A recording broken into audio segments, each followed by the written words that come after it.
Well, shoot, I made a mistake. I scheduled this for the wrong time. Oops. I thought we were starting at 8 when it's actually scheduled for 7. So my mistake. Apologies. Hope anyone is still here. I'll actually post in the Discord so folks know.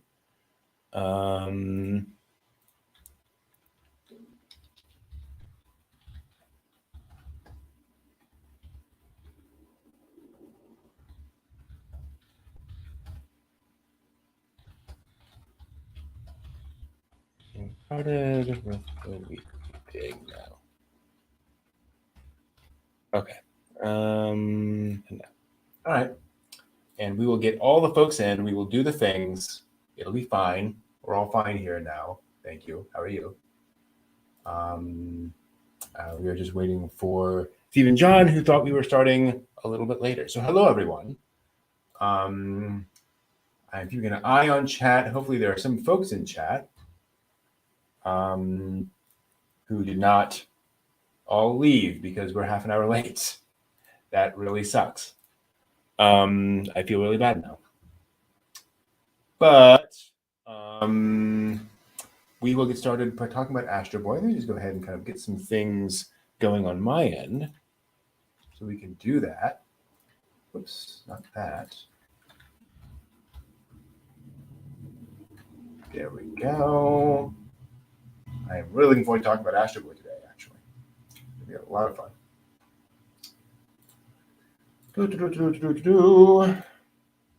Hey, John, we are live because I got our timing wrong. Oh, well, there we go. Yep, we were supposed to start half an hour ago. So hopefully somebody has stayed around and is still watching us. Apologies. Maybe what we were talking about with our new setup might be a good idea. Oh boy. might resolve these sorts of issues. Entirely my fault. For some reason, I got our timing all wrong for these. A week. So it's been a week. It's been a couple of weeks. Yeah. So all of that kind of stuff. But yeah. Oh, hey John, in chat. Good to see you. We will get started as soon as Steve shows up. We took a quick break to kind of reset, and we're waiting for Steve to hop back on, as I'm sure he wants to grab dinner and such, which I probably should do, but I don't think I'll be able to at this point. Well, if you go grab dinner, I'll just sing and dance. There we go. That works. Hello, my baby. Hello, my... Never. Yeah. I wish there was some public domain stuff I could show, because that just seems to keep getting flagged, but it'd be fun to just pull up something ridiculous. Well, you could always play the public domain songs like they do for the ice cream truck. So just, green sleeves, happy birthday, stuff like that. Twinkle, twinkle, little star. I mean, that'd be fine. People would really lock into that, right? Oh, no. Anime archaeology's gone nuts. They say on the internet, all that matters is consistency. So we'll just sing terrible, children's songs every week. It'll be fine. All we have to do is get the transcript from Samurai Cop. No. Exactly. Oh, no. Miami Connection? Miami Connection. Thank you. Okay. And then we can just sing those songs. There we go. I like that. Mm-hmm. Yep. Friendship, honesty, loyalty. Yes. Oh, yay. Taekwondo. Yes. Now that we're here with all of our friends. I thought Happy Birthday was copyrighted.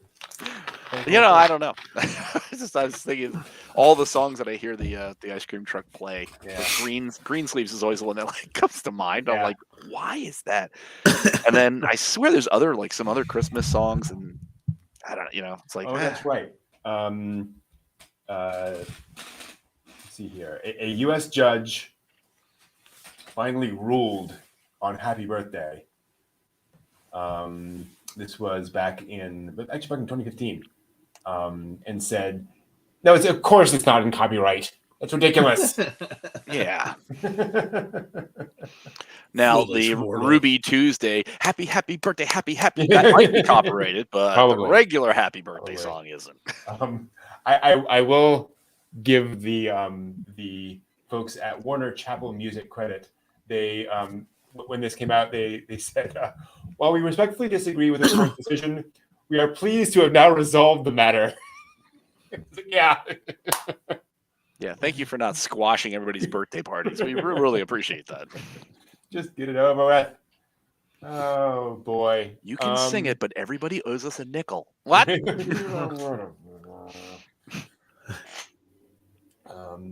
Yeah, that's things are weird. Well, hello everyone. Well, hello. Welcome to the Weekly Dig. It is Sunday night. For anyone new to the stream, this is a live show where we dig into anime, old and new. I am Brent. These are my fabulous co-hosts, John, Konbanwa, Mina. who is muted, and I am. I can't hear you unless I mess something up. Oh. And Steve. Hi. Oh nope, something's wrong on my side. Did I? Okay. Did I do something weird? I can't hear either of you. Great. It literally just happened. What did I do? Did I do something? Technical difficulties. Great. Can folks in chat hear you? Hear you all? Why would that happen? Anybody? Is anybody out there? That isn't working. Whoa, how weird. I'm gonna real quick mute and unmute you guys. Okay. What's going on? They can hear you. Why? Okay. I'm not hearing anything on this end. I got everything plugged in. Okay. I've got my audio going there. All right. So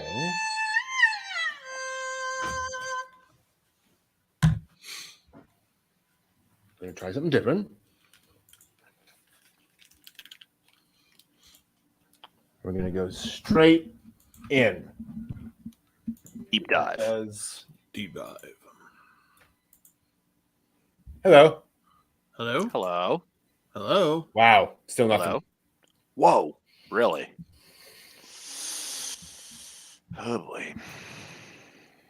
Let me see what I could do. It's weird because it was literally fine until 30 seconds ago. Where are my audio settings? We will try that. You guys there? Hello. Hey. Hello. Hey. You Bueller. are just doing something really crazy for me. Should Let me we try maybe something real quick on my side? Oh, okay. I am getting no audio at all from my computer. In any way, shape, or form. And it literally just started happening. Hold on. Did Discord grab the audio? Good call. Ooh. Good call. Where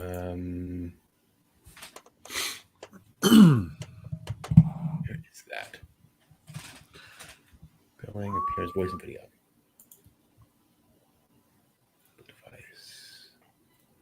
Input volume. Mic test. Doesn't seem. Maybe. Can I switch that over? Try that. Let me just kill Discord for now. How bizarre. Discord. My computer is really weird at the moment. It's so busy Apologies mining for the cryptocurrency. That should be it. That should be okay. I mean, weird is kind of what we do. Let me just unplug that. Do that. So you all can hear me. Yes. Yes. I just can't hear any of you. Let me play a little bit of Astro Boy.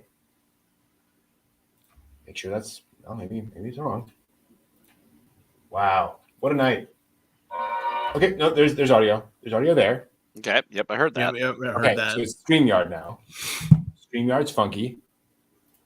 Why can't I hear any of you on StreamYard? Settings, audio. default speaker.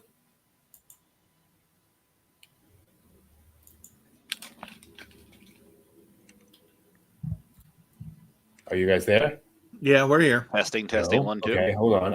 I'm changing all of my audio settings. Okay. No, I don't want that device. We'll try that device.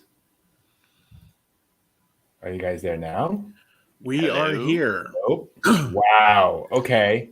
Okay. Should we just kind of close down and then restart?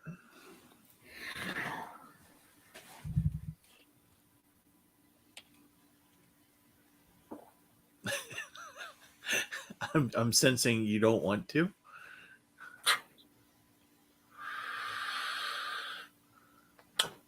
I'll be right back.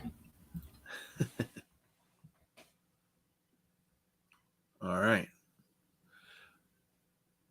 Can you hear me, John? I hear you. I'm here.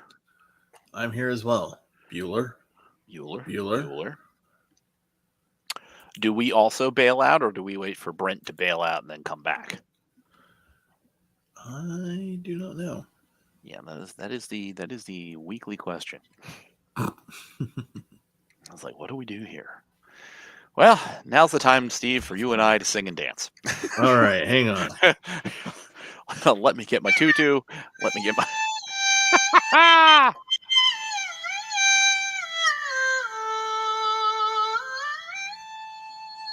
Oh, Brent's back. Do we have audio? I'm here. It's all fine now. Ah, there we go. Okay. The tab muted itself. The what? You know how you have the little mute icon on the tab? Yeah. It was switched off. Somehow this browser tab had decided to do that. So great. Wonderful. Hello. Everything's going great. There's no reactor leak at all. Yeah, exactly. Yeah, at some point, it's just kind of like, okay, just never mind. Just goodbye, everyone. Technology sucks. I hate computers. I'm gonna go live in the woods. Yeah, exactly. Can I just not do the thing? Oh right. my! We can get started though, because it is worth talking about. All right, let's see. You can do the thing. Boink, Boink. boink, and then if I can share.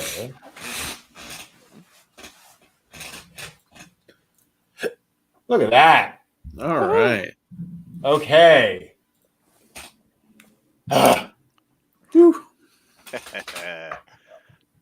Welcome, everyone. We're going to start talking about Astro Boy Episode 1 eventually. As always, spoilers lie ahead. This is part of our new program where we are digging into classic anime, talking about some of the really foundational anime out there, particularly this one right here, Astro Boy 1963, arguably the first anime, depending on how you define it. And also importantly, episode 1 is the story of Astro's birth. So let's talk about that. Had you guys seen any of these episodes before tonight or before this week? Yes. Actually, only the first one. I did not see the next two. Yeah. I only saw the part of where he's in his supersonic car. Yeah. as the example of like how to make something look like it has it's moving at a great speed as like that technique for limited animation style. So that's the only part I've ever seen of this. Yeah. It's it's interesting going back and watching this and looking at the animation to that point, because boy, they're trying hard with not a lot of resources. Yeah. I think the one of the first things I realized here is just how limited the animation is. Like it's really, really obvious that they barely can like make things move. Like there's a lot of things, like there's the shot of the street where it's literally just kind of moving the camera around this background. Yeah. With very little actual movement on screen. And these shots of the horrified folks. But it's still the scene, and I show this scene a lot in my history of anime panels. But the car crash where Astro Boynton, and we'll get to this in a second, but the boy gets killed in a car crash, and then his father comes to take him away. It's still just I think a really strong visual, image scene. The scene still just kind of hits me pretty hard. And yet it's done with not a lot of movement. No. Right. I mean, it conveys so much in the still image and just the camera work that it's like you can convey so much there, and you're not having people literally moving around and crying and pulling out handkerchiefs and stuff. It's like, nope, you've got it right there. You don't have to animate any part of it till you get to the good doctor and his former son. His corpse of a son. Yeah. The good doctor. Yeah. He was good a good doctor up to a point. He seemed fine up to this point, and then not so much. Things went sideways. Yeah, the pressure was on. He was tired. Yeah. Well, it's kind of funny. You not funny, but when you're watching this opening sequence, and you know that you're watching the first episode of Astro Boy and how Astro Boy came into being and this, that, and the other thing, and it's literally death. Yeah, like in the first 60 seconds, if that, death, and just the horror of it, and even though it's very still imagey, not a whole lot of animation, but as the people just kind of sitting there looking down sad, and then his father of all people showing up, I'm just like, what are the odds of the father showing up right at the car scene? Yeah. But anyway, just having him going, my boy. Now, if I was like 10 years old or 8 years old or 5 or whatever, I'd probably be going, he's okay, right? The boy's okay. He's just sleeping. He's taking a nap, right? But it's just, no. I mean, and they cut. But that's the thing, is that they cut to the chase really quick. They were like, we're going to get the thing done, and then we're going to move forward. And then, you're not going to over animate it if you have a limited budget. So it's like you need to get to the plot point. He's dead. Right. Now we move on. Right. And it's a very stark sequence. Like there's no music. It's just the narrator stops speaking. It's just you hear the sirens, you see the thing. You push in on Dr. Tenma and the lifeless body of his preteen son. And I don't know for sure. But I would go so far as to hazard this statement. This is probably the first example of Truck-kun in anime. Yes. Probably. Yep. Probably. Right here. This moment in time, 1963, Truck-kun makes a grand appearance. Like, aha. Because Tenma gets his idea, and decides to go off and proceeds to laugh hysterically, which is a bad sign. Yeah. He's a little unhinged. Little bit. And then they proceed to build Astro Boy. And what's interesting is how this whole sequence of building him, I had forgotten how much, or I hadn't realized how much humor there is in a lot of these sort of connecting scenes of the various characters doing things and checking things. And this guy's head bobs up and down as the readings go up and down. And they add this very sort of Looney Tunes-esque humor to a lot of these sort of connecting scenes, which I actually like a lot. Still keeping it very limited in what's going on. So the gauges go up and down, his head goes up and down. But most of the rest of him isn't doing anything. It's just they're literally just sliding that up and down. Well, how about the one with the guy sitting at the gauges, and you just see his head back and forth, whoop, in a circle, and it's like, that's it. It's like his body, rest of it doesn't move. It's just very specific pieces of things that have to move. Yeah. That is one of the interesting things, is that in a lot of this, it's not even technically animation. It's just, 3 different drawings that they're cutting between rapidly to get across that idea of movement. But yes, they build Astro Boy to classical music. Yes. Yeah. Yeah. It's still like Phantom of the Opera at that moment where he's very just kind of much. like, here we go. And I love how he looks like a rooster. Yeah. I mean, it's intentional. Much more but pronounced. Yeah.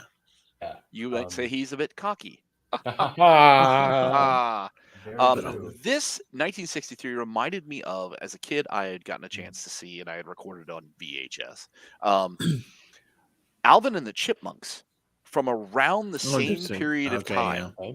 And it is almost exactly the same kind of thing. Oh, interesting. It's in black and white. It's got very limited animation budget and therefore very limited animation. Mm-hmm. And it's like, it was so strange to see it. I'd be like, wow, talk about it like a very, similar approach to something on different sides of the Pacific. Yeah. I'm like, interesting.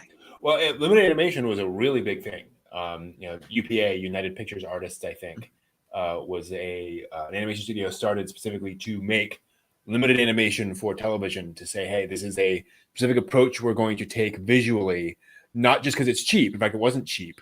It was about the same budget as other animation at the time, but like we can do this in a way that can allow us to make a lot more, animation more quickly. It was very much a visual choice. And yeah, it was very much the kind of the rage of the time. And Astro Boy wakes up. Right.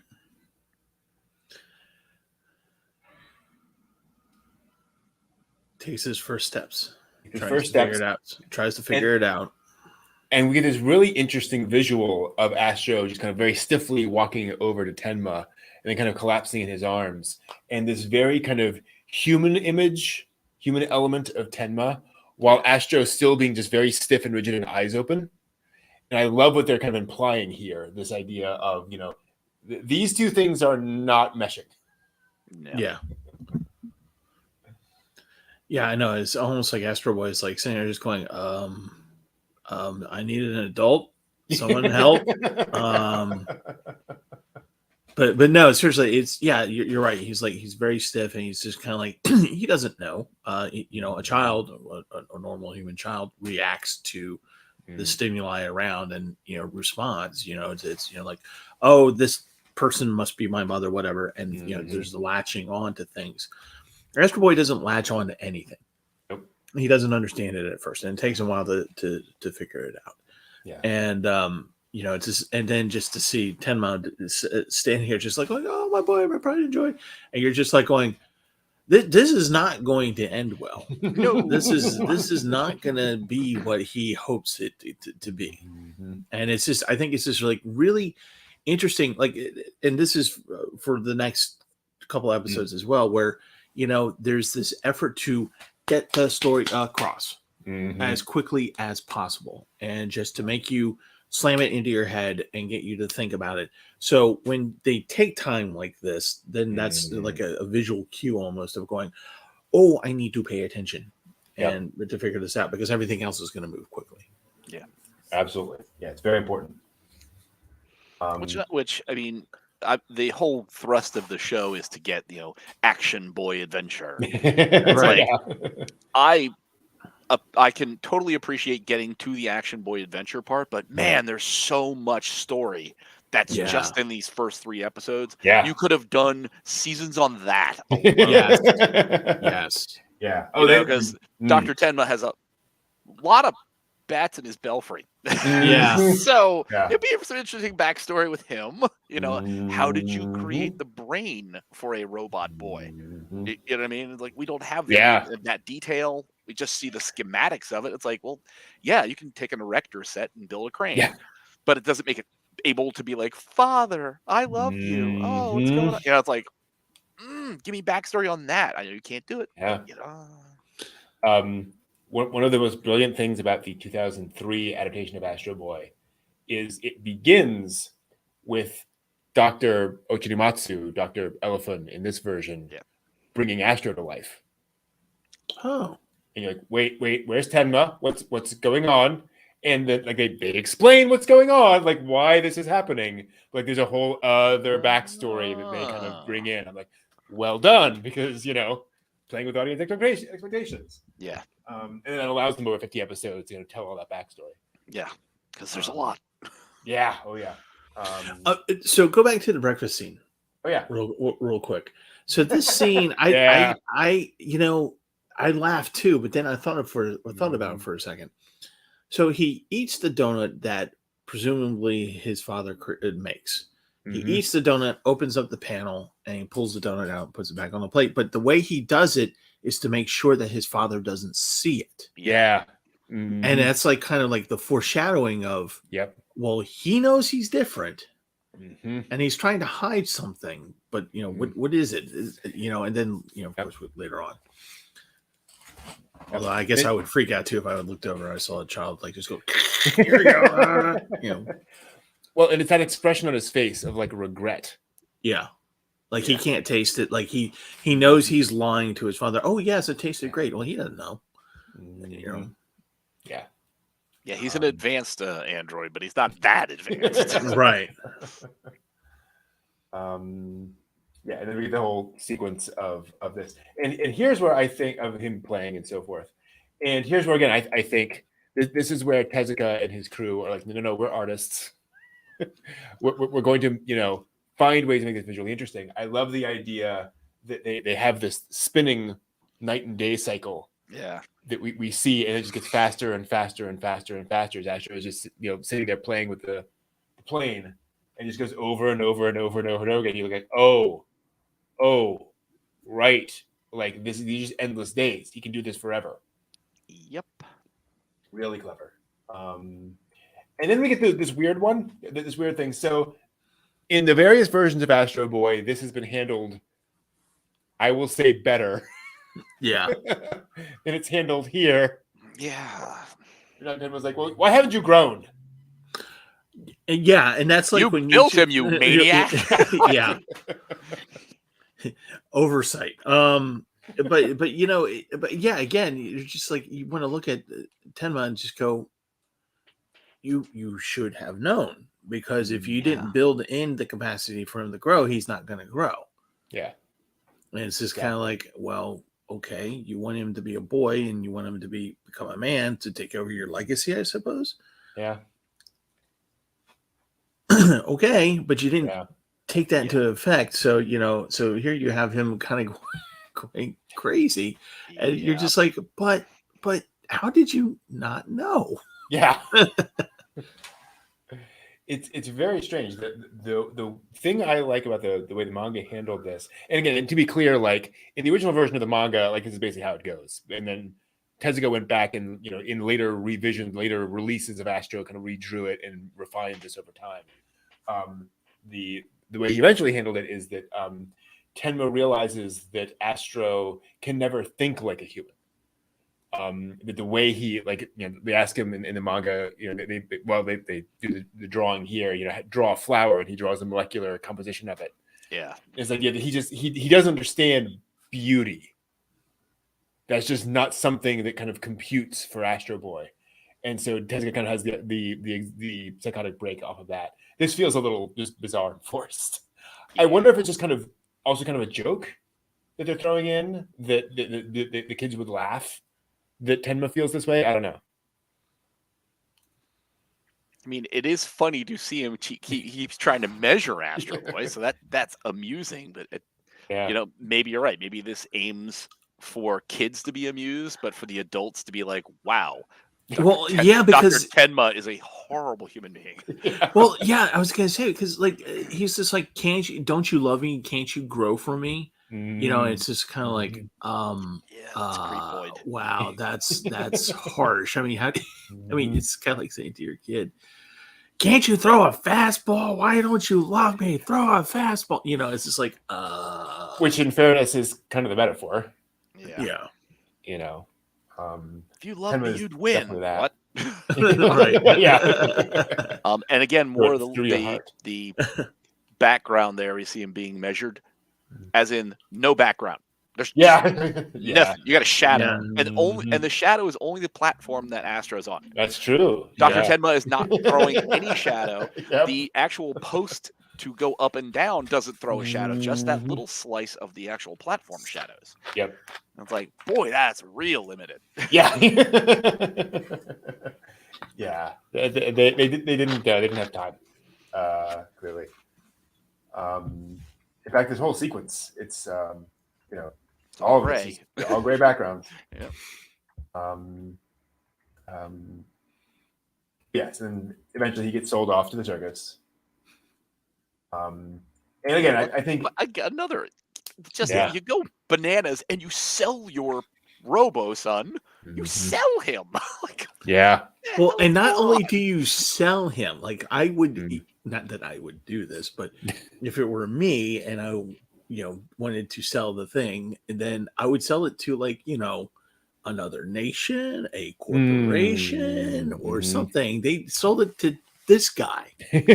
How about misappropriation of state property? Right. This is the scientific institute that, like, Dr. Tenma has gotten every scientist and all of this stuff to develop Astro. And then he sells the product. I'm like, what Mhm. madness is this? Yeah. Like, other than his, Tenma's, crazy. But yeah, but other just- than that, it's just like, I'm gonna, build the world's most advanced tank, machine thing, and then I'm just gonna sell it out from under the army. Like, you can't do Gosh. that. It's almost like Japanese politicians and business interests would do something kind of like this at some points. I don't know. Yeah, Just saying. maybe, perhaps. Developing things like TVs and radios and then selling it out from underneath the research facility that was government owned. Maybe. Very strange. You get the whole circus thing, and John in chat is correct. It's a very Pinocchio-esque plot line Yes. here. The toy he wants from a boy, all that kind of good stuff. And then you get the fight with Astro, and I will give them this. Like this was a pretty well animated fight. Yes. Given everything. There's some really cool stuff here with this kind of bull robot fighting Astro. Yeah, their mechanical design team was just terrible. I didn't believe that bull robot at all. Just awful. And of course, Astro refuses to destroy him because robots. Understandable. And here's where we get to see Professor Elephant in the English dub, Professor Ochinomatu in the original Japanese, protest the cruel treatment here. But he still bought a ticket, didn't he? So yeah, absolutely. I mean, I'm sure that ticket talked all about Astro Boy being here. But I do appreciate in here the whole idea that the professor gets ticked off and then he realizes he can't do anything. He has to leave. There's no big dramatic rescue here. He's like, well, you kind of got me dead to rights legally. I kind of have to live with this for now. Yeah. It sucks.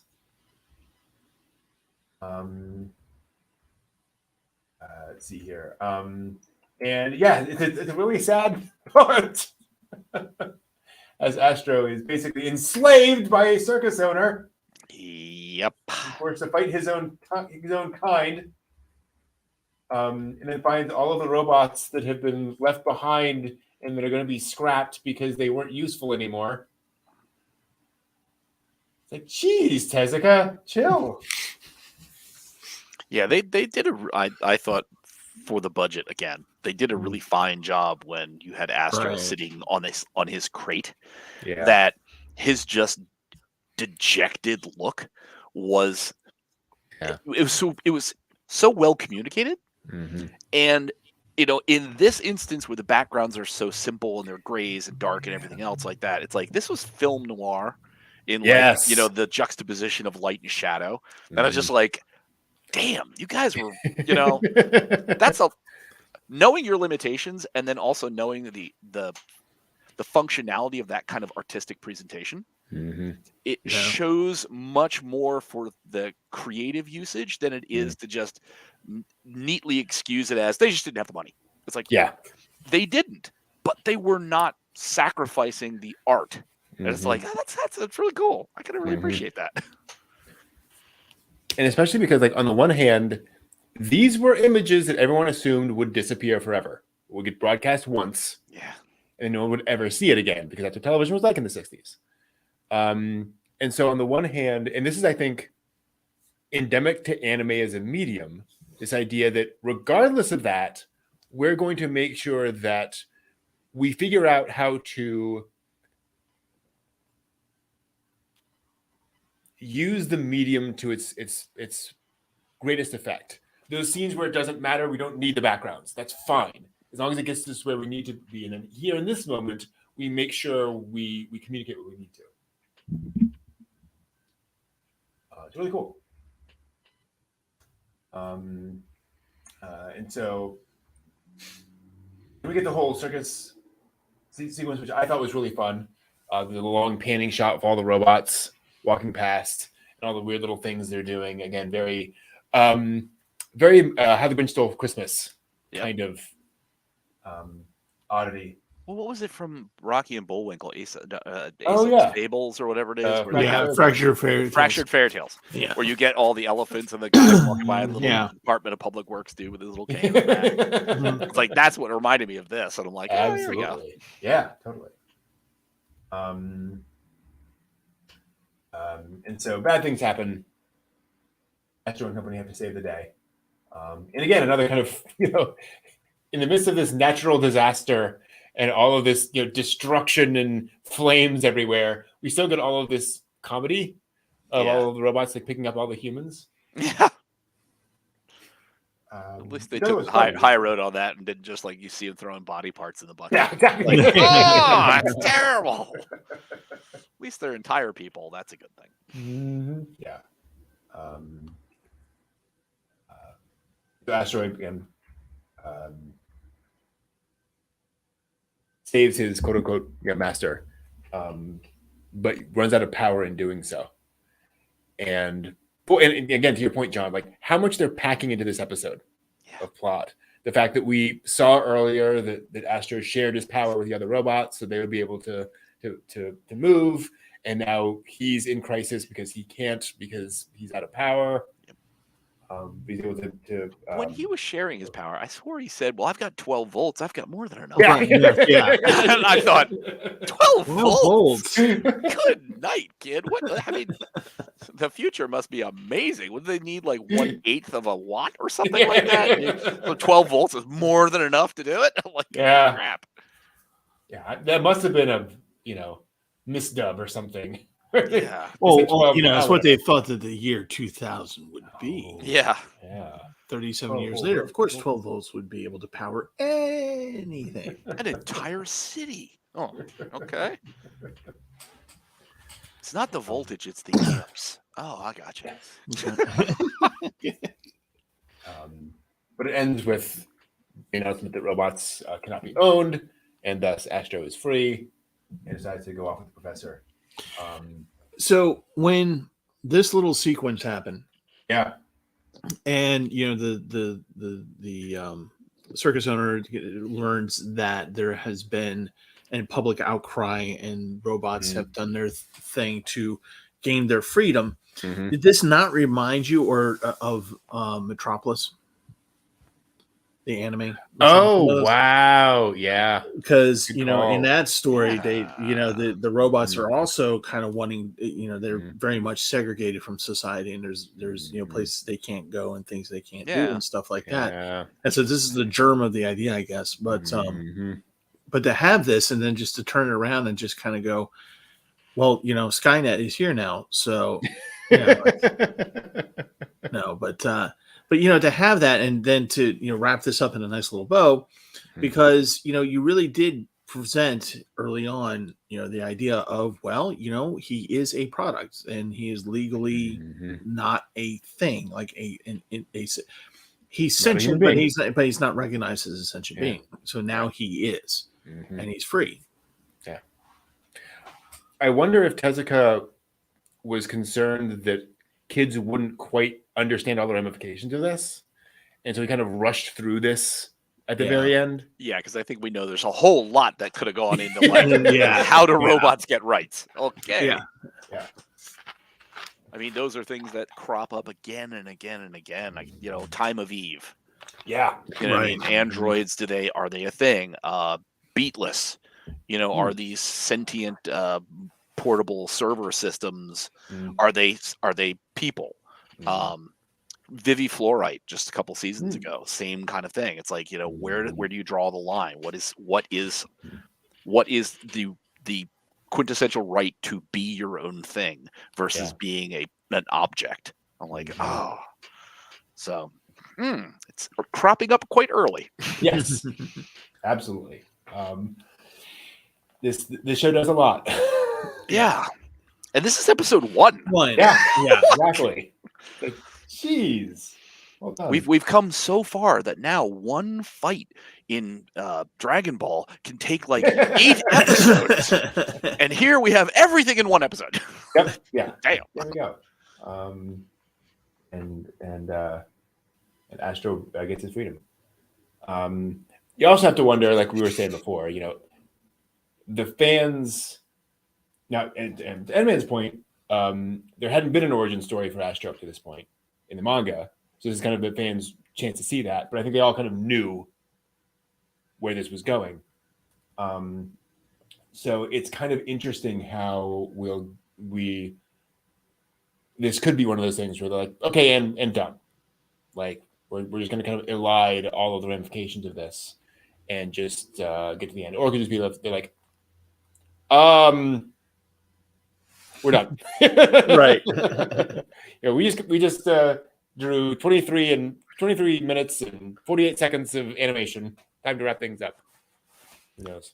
Well, did Tezuka ever, I wonder, think about going back to like arc off? So arc off the discussion of like, how did robots get rights? Who was the forefront of this?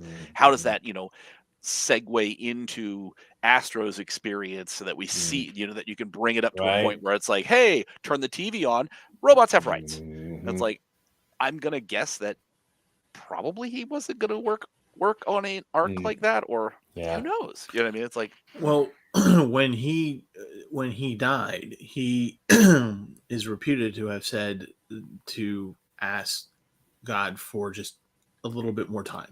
Yeah. To continue to draw, because he had so many. I mean, there's a reason why he's the father of manga, because he's just everything. He did everything. He did so many different stories, and I think that he probably just kind of had to edit his own brain and just kind of go, okay, I have all these ideas that I want to get out there, and keep in mind that he was trained as a medical doctor. By the way. So, he goes, I want to get all this out there. Am I going to worry about this? Like to your point, John, am I going to write a story about that? No, I'm going to do this. I've got 60 other stories running in my mind. Yeah. Tezuka's complete oeuvre, according to Wikipedia, includes over 700 volumes, encompassing more than 150,000 pages. Yeah. Of manga. Well, damn. Yeah. So I agree. I think that this is one of those things where it was like, that is one of 8,000 ideas I have, and it just never gonna happen. Well, it's one of the reasons why like Naoki Urasawa can come back and do Pluto and kind of redo the greatest story on Earth, the greatest robot on Earth storyline from Astro Boy, because it was like, well, there's space. Like there are all these sorts of stories you could tell with this and fill in details of what was happening with this detective and this side story, because there's depth to the story, in the world. Any other thoughts on episode 1 of Astro Boy? It was a lot. It was a lot, but it was really it was very effective for what it did. The sort of long story form that you get out of 193 episodes. Right. All that listed. I'm like, oh, good night in the morning. To that point, this could have very easily been One Piece. Yes. So far that he could have said, okay, this is my thing. This is what I'm going to do. And just write 1,000 volumes. Well, I was to say, if Tezuka if he had the mind to do nothing but Astro Boy and every arc related to Astro Boy, yes. But as you're saying, it's like he had so many ideas, so many thoughts that it's like to keep him on track to make Astro Boy the length of One Piece. No, you'd be asking a lot of him. Can you just imagine being his editor? Oh, God. Okay, so we're finishing up of Astro Boy episode. Okay, so I got this idea for the. Oh Jesus, no! God, please. Tezuka, Almost like focus. almost like somebody from Yai Publishing House who keeps adding Yes. story details to his characters. Yeah, that must have been quite interesting to sort through as the publishing staff to be like, okay, we love your ideas, Tezuka, we really do, but let's focus on some of the ones that will actually like get people to buy them. Yeah. Well, that was, and Grant, like that was one of his things, is that he was really good at figuring out what would sell, and saying, okay, I'm gonna, here's an idea, and he almost had kind of the Midas touch. And obviously, not everything was hugely successful, but he was clever at figuring that out. But then also just figuring out how to do massive amounts at once. Yeah. And in fairness, a lot of his manga was, I'm going to draw the face and pass it off to my army of assistants to draw everything else in the panel. But it worked. He was able to produce, obviously insane amounts of material. If you're interested, there's a book, the Osamu Tezuka story, which you can kind of see in red there, which is a manga adaptation of Tezuka's life, done by the Tezuka Institute, the Tezuka, whatever Tezuka's company is. They commissioned artists to do it in kind of Tezuka style, which is kind of cool. Kind of all this, and there are some sequences in there of just this army of people in his thing. And there's like half a dozen editors standing off to the side, each waiting for a different story that Tezuka's working on. All the attendants to the emperor. Yeah. There's so I'm just reading Wikipedia on Tezuka because it's kind of fun. In January 1965, to give you an idea of Tezuka, he received a letter from an American film director named Stanley Kubrick, who had seen Astro Boy and wanted to invite Tezuka to be art director of his next movie, 2001: A Space Odyssey. Oh, wow. Wow. Astro Boy's Hal and Murder. And you think about it, it fits, right? Like the themes are very much there.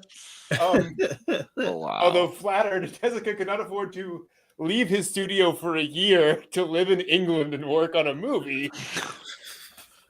You had to turn it down. Wow. And just to tie it all together, he did love the film and would play its soundtrack at maximum volume in his studio to keep him awake during long nights of work. Oh my jeez.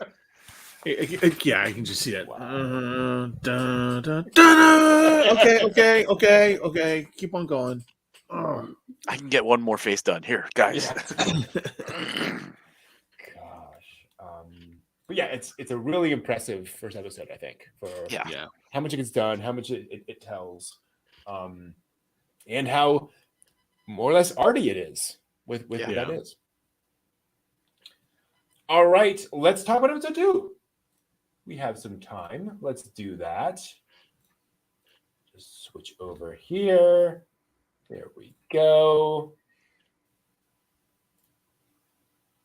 Actually, it's there we go. No, that's the end credits. All right. So we talked in episode 1 commentary about how much is covered in episode 1, and how quickly they get to a lot of the themes of Astro Boy, and then we get to racism in episode 2. Just straight up. Kind of, well, technically robotism, I guess. Yes. Whatever. Yeah, but still, yeah. As robots are now mass-produced, and this causes Astro to have one of the oddest sequences in, I think, any 60s anime, which is saying something. Because Astro sees 2 horses, and decides he wants a mother. Yeah. By having a dream sequence where he's running through a weird computerized grid thing, and he sees a stone statue that looks like a woman, and then sees like a robot woman, and boy, there was a lot here. Yeah. The fact that he's dreaming it? Yeah. And it's like, Well- okay. I mean, we'd only get the electric dream thing, like, that we'd wait for Star Trek Next Gen for Data to have dreams, but it's just an odd kind of concept to be like, you're dreaming of a mother and you're a robot. Why? Well, so the whole buildup of the horses and the various coupling of the baby with the mother or the father, he's learning that he's missing something, and he what he wants is a mother, and he, as a 'cause his robot, father didn't work out so good. and he has the information there of what a father is, what a mother is, and so and he's just like, well, a mother, this is what the females of the human race act like, so, and this appeals to me because I really don't have anything like that, and I feel like I should. Keep in mind that maybe it's not so much that it's like he's emotionally distressed about not having a mother. It's just that maybe he's feeling like, okay, this is something that normal life happens, whether it's animal, human, whatever. Why don't I have this? And then when he's dreaming about it, his dreamscape is, kind of like his art. It's not what the world is. It's just how he's processing it in his mind. That's why you have that grid, and you have these, just these automatons that act like it and that are mocking him for wanting to have a why do you want this? And then you go to the like really big one, and which gets really surreal at this point. But this is very surreal in that it's it's he's still trying to figure out what that is. Yeah. He's and that's what's the block in his mind is like his mind is just like, well, you don't know. So here it is. This is your mind's interpretation of this, and you live in your mind works in a digital way, not a human brain, and this is what you're going to come up with. And so at the end of this, again, I look at this and I go, this is like aimed at 8-year-olds. Right. But it's being made by people who are just like who are giving this enough thought and being thoughtful in this creation of it, so that like when the adults see it, the adults are just like going, oh god, I'm gonna have to explain this to Junior. Oh god, oh this is horrible, this is so sad. Meanwhile, the kids. Why does Astro Boy want a mommy? Mommy. Here we go. Oh god, I'm not ready for this conversation. And I love that the robot mother, quote unquote, doesn't look like, well, the robot from Metropolis, right? Yeah. Big metal, C-3PO with breasts.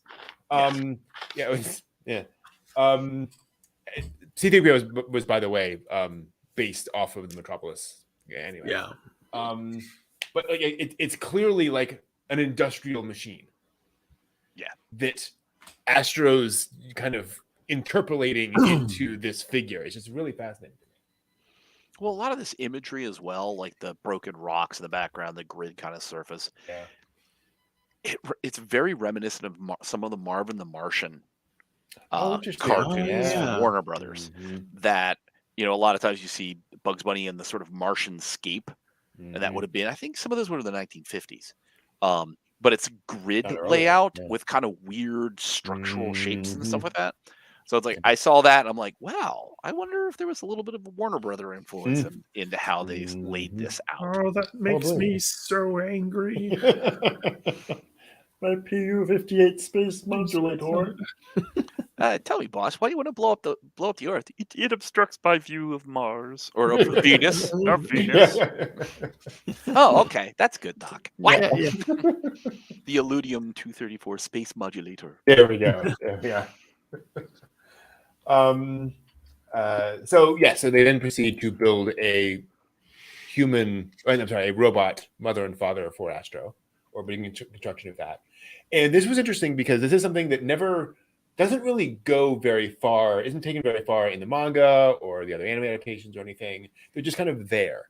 But it's this idea of normalizing Astro to what it is like to be a person. Right. And I like that the professor has, or the doctor has this idea of, I'm doing this so that Astro can feel more normal, if you will. Obviously this is not going to be an actual mother and father for him, but he has an anchor, if you will, to normality, that will work for him. Whether that is smart or not, I don't know. Yeah. We'll see what happens when you have robots with robots helping robots. It's like, things start getting a little weird. Mm-hmm. But then, of course, robot goes on the rampage. There is a malfunction and a totally not Frankenstein robot. Yeah. He is incomplete. Complete. Gets up and runs off, and you have the fight with what is in the English termed the armed guard. Yes. Yeah. That's good. It's terrible. Oh, like really? Again, anime for 8-year-olds. Like, yeah, Right. bring it on. Come on. Yeah, I love his hand gestures as he's fighting. I'm like, Come on. I'm like, dude, really? And it is kind of odd that you have, again, and this bouncing back and forth between the drama and the comedy, where we know it's not good that this robot is on a rampage, but then having this long sort of comedic fight scene with the hand robot just lightens things up a little bit. Yeah. And provides opportunity for just some funny business. And then off he goes. Again, bad things happen. Then we get, I mean, to your guys' point, this very noir sequence of him going through the city and eventually getting, and we won't go through like every single moment of it. Basically, he is pulled in by a bunch of criminals and who basically tell him to rob banks and help him with heists and such. And he does it because why not? And kind of what he's programmed to do is to obey humans.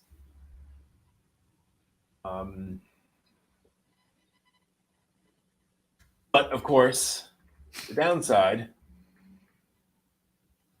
is that everyone assumes that it must be Astro doing it, because who else could possibly perpetrate all these crimes?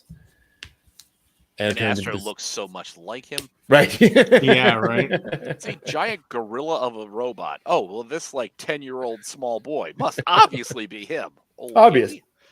Yes.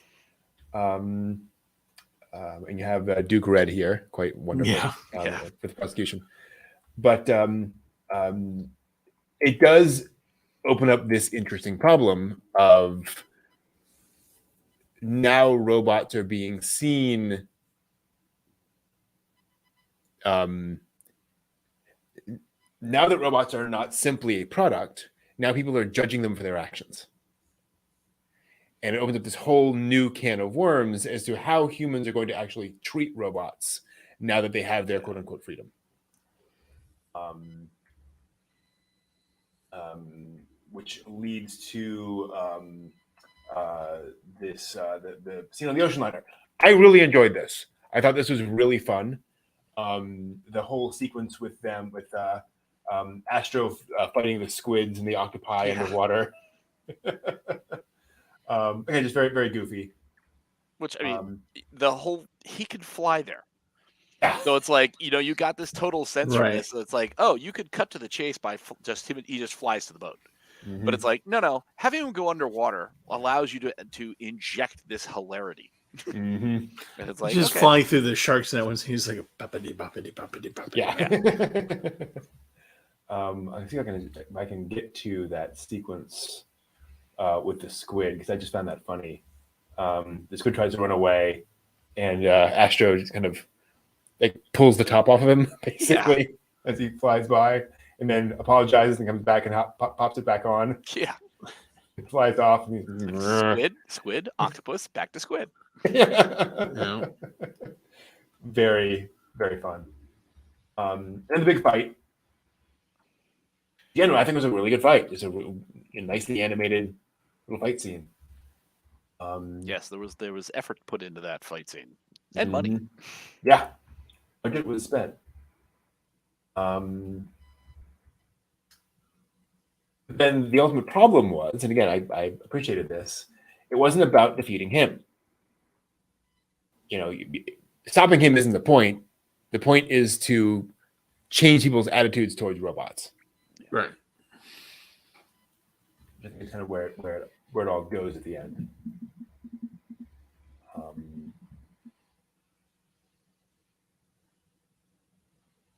Yeah, I thought this was just kind of a fun kind of big noir detective kind of a story.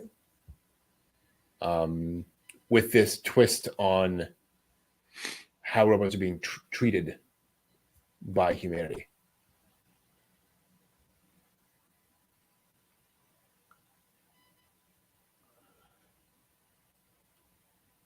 Dead silence. Well, I absolutely agree. Okay. Fair enough. Now so during one point, the doctor says, well, we can't continue creating your mother and your father because of the actions of this one thing. So it's basically on you as another robot to rein this guy in. Yeah. And I thought it was very interesting that the one guy that the Colossal, I think is the Frankenstein robot's name, responds to the one villain guy. Yeah. And he's chosen that this is the guy that's going to be the guy who tells me what to do. And, and then he actually takes care of him and actually is like, oh no, I like him. I genuinely see this thing as a person, not as a thing to use, whereas everyone else is still looking at him as a thing to use. And, by the end of it, it's kind of interesting that, they put the cap on his head basically, and it's just like, okay, that changes everything. And I kind of wondered, if that meant that he was never really sentient. Colossal was never really sentient. And once he had that gave him purpose and direction, because now he's just like, oh, I'm going off to Mars to do the thing, or going to the moon, or whatever it is. And, now I know what's going on, because like his whole demeanor, everything changed as soon as that was put onto his head. Yeah. And, like he's literally Frankenstein walking around like that. And then suddenly he gets to sing, and he's just like, oh yeah, I'm supposed to go to the moon. All right, see ya. But when you first meet him, what's he do? He sits up and he feels his head. Yeah, he doesn't and see. There's something it's missing. Empty. It's empty, and there's and nothing now there. He gets that locked on, and it's just like, now I'm complete. Yeah, now I have my sentience. I know I have a compass of sorts. A direction to go in. I know what I'm doing is wrong now, so I'm going to stop, and I'm going to do the thing that I'm supposed to do, which is my purpose. And so he does the thing, but I'm off to fight alien robots beyond the moon. Good luck, Amazon women on the moon. But yeah, through the whole thing, you're just like, it's just like one thing after another with Astro Boy. It's just like, well, okay, I'm gonna try and catch him, can't catch him. Okay, we have the fight. This is the thing, and then you have like Inspector Zenigata kind of guy going, it was you, Astro Boy, it was you, and this whole thing, and it's just creating this fear of robot. I love how they were saying robot in robot, and and yeah, it was just kind of, again, interesting to see. An 8-year-old is going to look at this and kind of go, I didn't get any of that. All I know is that the big guy got his hair, and now he's good. Exactly. There was a cool fight scene. Yes. Yeah. Very realistic fight scene. Yeah, very, very serious fight scene. But yeah, as real as robot fighting can be. Right. Robot Shops. That documentary, Robot Shops? Yeah. So that's episode 2 of Astro, and like we said, we're kind of get into it with some of the big themes of Astro, but I think in a more introductory way, I guess, by adding the Rock'em Sock'em action scenes to it. Yeah. All right, I think that will do it for this week. We will come back to Astro next week and finish up and talk about episode 3, since we are a little short on time given everything else going on. So we will take a quick break and be back with something else. So we will see you in a little bit. Let's go with this one. There we go. Ooh, what is Initial this? D. No. Is this Pat Labor? No, it's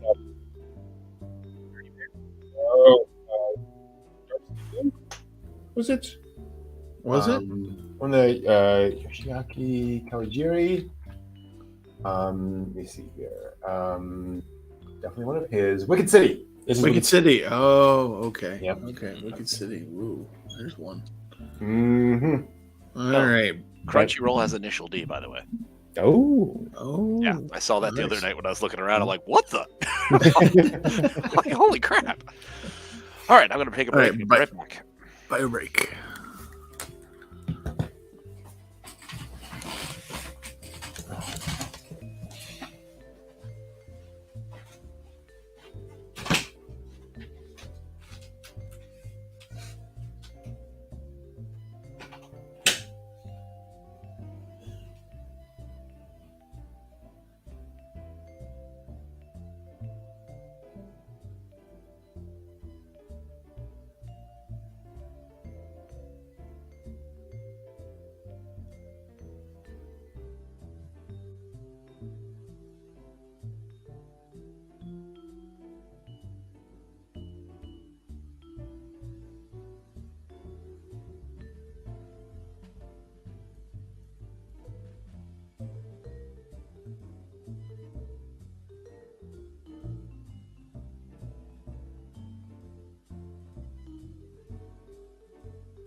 Do.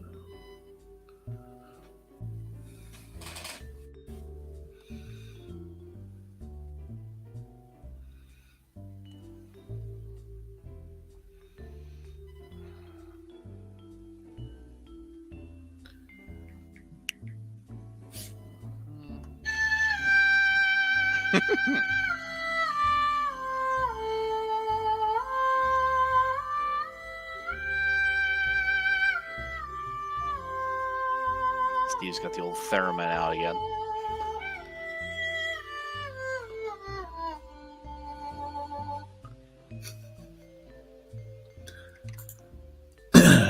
Should buy a collection of poetry and read it during these times. Do poetry. No, I was going to say samurai death poetry. Ah, see. There you go. Can you mix samurai death poetry and beat poetry? I don't see why not.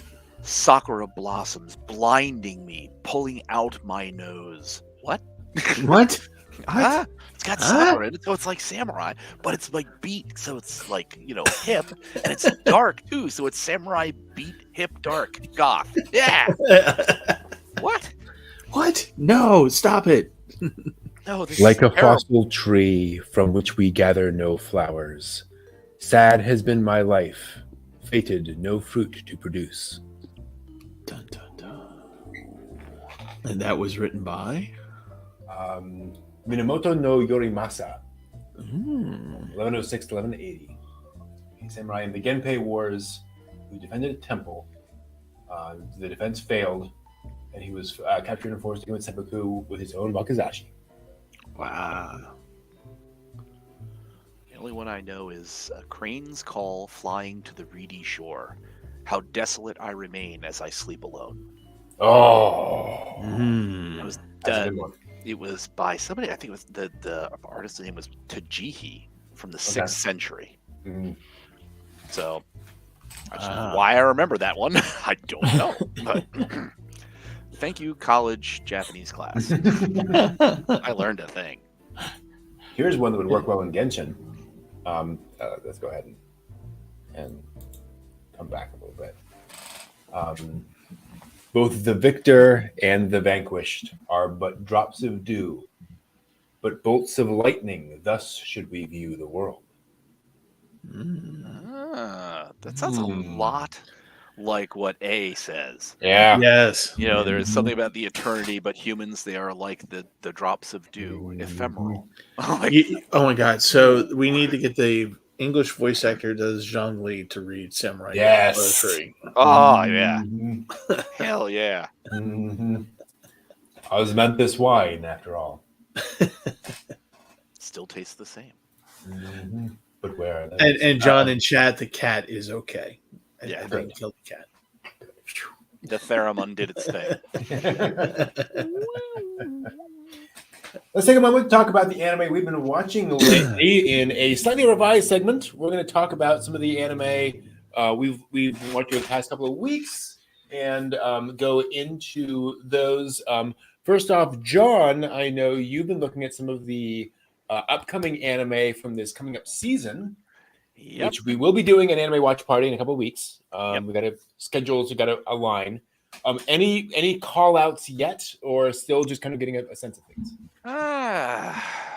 I really, I'm starting to think I might enjoy Reincarnated as a sword. It's Tensei Shitara Ken Deshita, and it's stupid and goofy, but I like what they're doing with it. I've never seen somebody being reincarnated as a sword. Right. I mean, and it's very self-aware of that. So it's like, okay, that's kind of funky. Trying to think of what was the other one I saw. The Beast Tamer Banished from the Heroes Party. It's going to be harem-tastic. Okay. Gotcha. You know what I mean? It's the one harem beast taming show of the season, so that's where it's gonna go. And there was another one where it almost is exactly like Katarina Kleiss, where a woman gets reincarnated in her favorite otome game, and she's gonna die at the hands of the demon lord. So she figures out the only way to really prevent that is to woo the demon lord, marry him, and not die. Okay. I'm like, okay, it's cute enough. It'll keep me interested, but it's like those are the three so far that I've seen, and then there's second season stuff that's already launching as well, like Mizaki-chan and stuff. Some of those where it's like, oh my goodness, Spy Family episode 13. So the second part of Spy Family is starting up. So I'm like, oh, here we go. I think I'm on episode 5. Yeah. That's where I am too. Yeah, keeping up with that. Yeah. Cool. Steve, I understand you watched a movie. I did. I had lucky enough to have an art house near me, like literally within 4 blocks of walking distance, show Akira on the big screen, on, movie screen, and which was really, really kind of nice because I've never seen it on movie as many times as I've watched that movie. I've never seen it on the movie screen. I've seen it on a video presentation at like Otakon or something. Okay, yeah. But nothing like this grand with the sound system behind it and the whole 9 yards. And it is if you have the chance, if anybody out there in Chatland has the chance where it should show up at a movie theater near you, it is worth the time and effort to go in there and watch it, because you're going to see it in a whole different light. And before I mention a couple things about that, one of the fun things about seeing this movie in the movie theater was that when I got in there, I thought it would be, normally it's usually like about 20 to 50 people in there. And, you know, this is kind of just how it is, you know, when people watch anime in our house like this. No, it filled up a nice section of there was a couple hundred people in there. And it was just really kind of fun to see the people who had never seen Akira, and they were with their person who had seen it. Probably dragons go, "How could you see this thing? You know, how could you see?" Yeah, and so you'd have the moments like, you know, where Tetsuo is in the hospital and he has that hallucination of the little toys coming up onto the bed, and he does the hand grab and they disappear, right?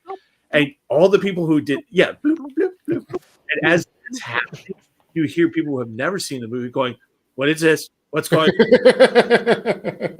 It does the hand grab, they disappear. They're like, "Oh my God!" It's like they're, you know, it's the full on assault on Tetsuo by these kids, just like,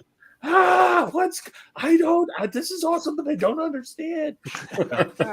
And so it was just really kind of fun to have that around you and just enjoy having something that you know about and having people having the right reaction to that. You know what I mean? It wasn't like, "Oh, what the hell is this?" No, it was just like people just like genuinely vested in this enough to know, this does not bode well, you know. So it was really nice. But the reason why I say see it in the theater as it was intended to be in the theater, you're going to see details that you will not have noticed before. And there will be certain impacts that you will not have felt before, like the scene where, you know, Tetsuo turns into energy, or, you know, that whole sequence, black and white sequence where things are coming at you and the buildings coming at you. When you see it on a laptop screen, a TV screen or something like that, you understand what it is. I think to your point, Brendan, when we were talking about this, you understand what it is intellectually, and you're just like, "Oh, okay, fine." You see it on the big screen, you're just kind of like going, "Oh God, oh God, oh God, it's coming right at me." And so you have a whole different, you know, perspective on it. So that's, you know, it was a lot of fun to see that finally in the theater. That's cool. But I understand that you saw something really cool. I did indeed. A quick question: was it subbed or dubbed? It was. It was dubbed. No, Okay. no, wait, no. Subbed. Okay, subbed. Yeah. Okay. That's cool then that you could see so much, even with, you know, having to check the subtitles and so forth. Yeah. Even so, like, it still pulled you in. That's awesome. Yeah. Well, I would argue that probably knowing the plot of the film, having seen it before, you probably got beyond reading any of the rest of it. You're like, I already know what they're saying. I don't know. It's like Spaceballs for some people. People can just kind of sit there and go line for line and just go through the whole movie. You know? I did indeed see a movie this past week. I saw, what was it? Gundam Kukuru's Island. Ooh. The new Gundam movie. It is an adaptation of a poorly executed episode of the original Gundam, apparently. Episode 15, I think it was, that they then, that Tomino then would never allow to be shown outside Japan.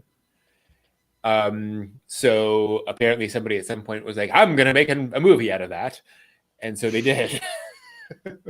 What a great idea. You know, what fecund material for a movie, this episode. But it actually works very well. And I can see, apparently, basically, what happened was, so the episode focuses on a Xeon pilot who kind of defects and is and is on this remote island where there are a bunch of war orphans that he's kind of taking care of.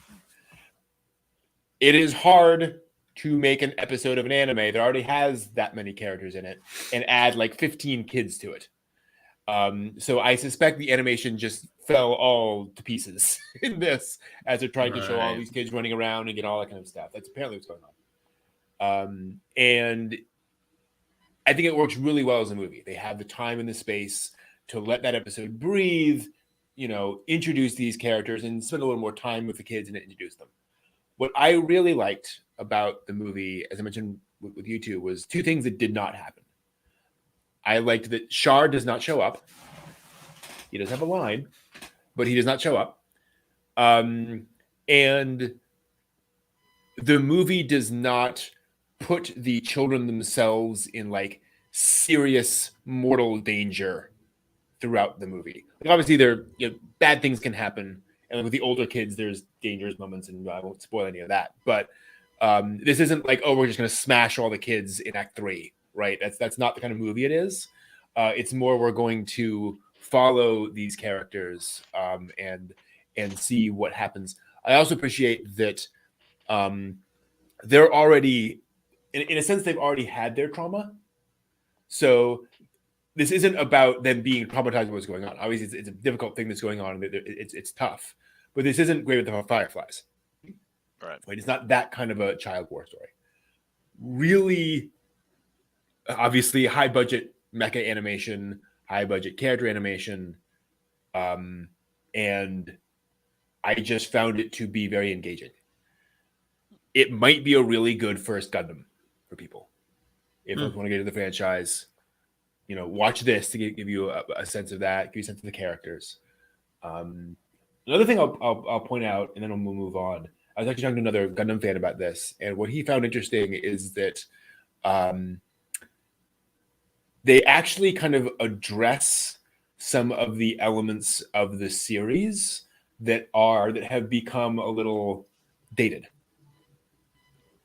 So, for example, Slegger is in it, and he's a sexist jerk, and he gets like slapped for that. Like, people do not put up with that in the movie. One of the things I really liked is that the bridge of white base is much smaller, and it's all like gunmetal gray.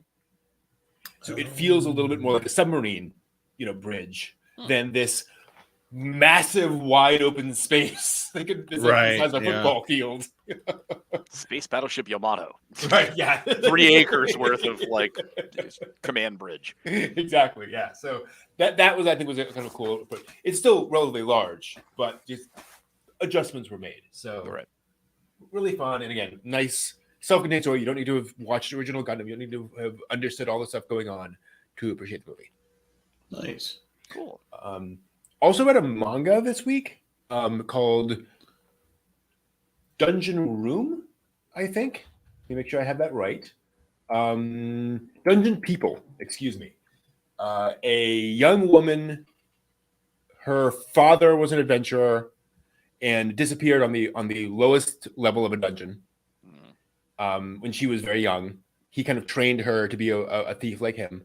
She has then trained herself to be a thief and has descended down to the lowest level of the dungeon, where she fights one of the big guardians on the lowest level of the dungeon, and does so well that the dungeon architect, who is a cute girl, appears to hire her to manage the dungeon. Okay. Wow. And this cute robed girl kind of shows up and, oh, I'm so glad you're here. I've been watching you for a while, and we'd like to help you. And they've clearly thought through all these elements of like how the dungeon works and its ecology. And like, for example, why do monsters always drop loot and like gems and things? That's an actual like whole world mechanic in the game, or in the manga, which then turns into this whole world building thing. There's a lot more going on with this dungeon and why it's there than you would think. It's really interesting. Also, like, the question of what happened to her father remains an open question. Like, he disappeared on the lowest level of the dungeon. No one's talking about what happened to him. She still wants to know. That said, it's basically a comedy. I mean, obviously, the premise. And the style is kind of more webcomic-y. It's not hugely detailed. It's fairly simple. I would say, you know how sometimes you read a webcomic and the artist is like just skilled enough to get across what they're trying to do for their genre? That's what this feels like, right? Like the artist is kind of stretching themselves a little bit. It's perfectly enough. Like it gets across everything you need to. Right. But you feel like they're this is about the level they can handle artistically. Gotcha. Leonardo da Vinci, they ain't. No, right. But I found it to be very, very cute and enjoyable. And again, just enough of all these different elements woven in of what's going on with this. Why is this? What's going on with this dungeon? Why is she saying that? Why is this set up this way? To keep me intrigued. I enjoy it. Interesting. It's called Dungeon People Volume 1. You see, this is now the second time I've heard of taking an interesting approach to dungeons, because Don Machi, this next season, how not to pick up girls at a dungeon. Mm-hmm. They're just finishing this past season, and they're bringing up the idea of the dungeon as an entity itself. Okay. So that it's a symbiotic relationship. Adventurers go in, and the dungeon is giving them things for going in. But if the adventurers get like too zealous and damage the dungeon, then the dungeon goes through a process of repair and expelling or eliminating whoever's damaged it. So it's this weird kind of organism that they started bringing that up as they were getting the last 2 or 3 episodes, and I was like, I've never heard anybody address it like this. That's and cool. Now there's this manga where it sounds kind of similar, like sort of an interesting take on how dungeons function. Yeah. The author has definitely thought through, like, why are all of these things? Like, why is there a party of monsters there again when you come back and all that stuff? Yeah, it's kind of cool.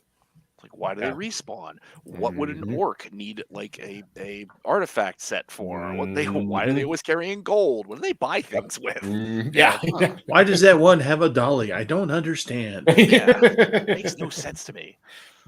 How do Where do they keep all that gold on them? Yeah. Well, Family Guy did a sort of World of Warcraft joke. Make sure you search deep in their orc butts. Like, oh, wow. Okay, that's a place to store gold, I guess. What was the one that I loved so much? I'm forgetting the name of it. Buddha. Not quite. Yes, I love it, but not quite. I love it, but different one.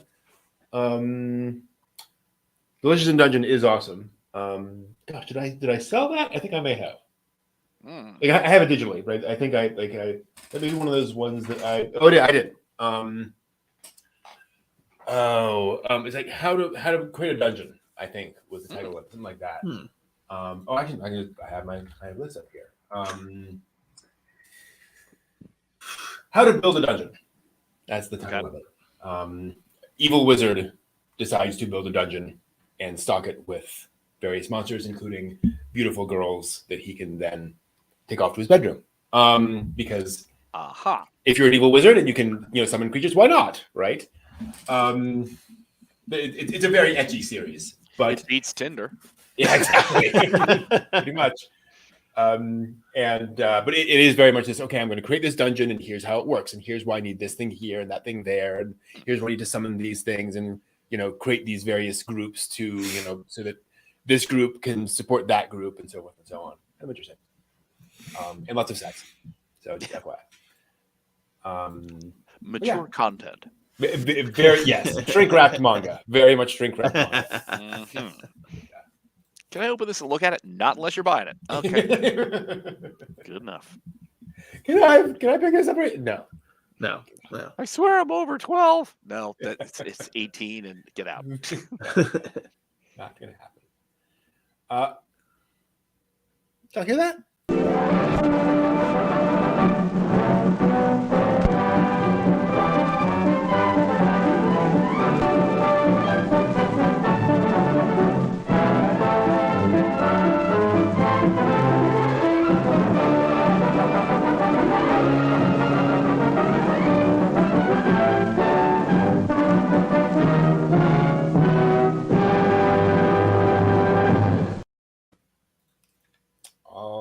Right. Hello, everyone. Welcome to the latest anime news for the week ending October 2nd, 2022. A second trailer was released this week from Makoto Shinkai's upcoming film Suzume no Tojimari, or Suzume's Door Locking. And judging by the events of the trailer, the film might be an unexpected addition to the genre of cute anime characters who are also inanimate objects. That's right. Those pictures you may have seen from the trailer of Suzume in a chair aren't missing a second character. That chair is actually a hot anime boy. Huh. Yep. Sentient chairs. Sentient chairs. Let me see if I have an image of that. I would like you to sit on me. Oh. Oh, goodness. No. I mean, well, we're just not going there, are we? Of course we are. Okay, well, let's be honest. It's past 9 o'clock. We're almost to 10. It seems that poor Sota, a young man who journeys with Suzume on their quest to close the doors that have been unleashing disaster around them, gets cursed somewhere along the way and winds up spending the journey as a hobbling, talking, three-legged chair. Although apparently this does not stop the two of them from getting close because anime. The trailer is unsurprisingly gorgeous, though, and the movie looks like it'll be very exciting, even if the internet at large is disappointed with the loss of the beautiful Bishonen. So I guess sort of a Beauty and the Beast thing going on there. I guess the tagline would be Beauty in her stool. Ooh. That just sounds...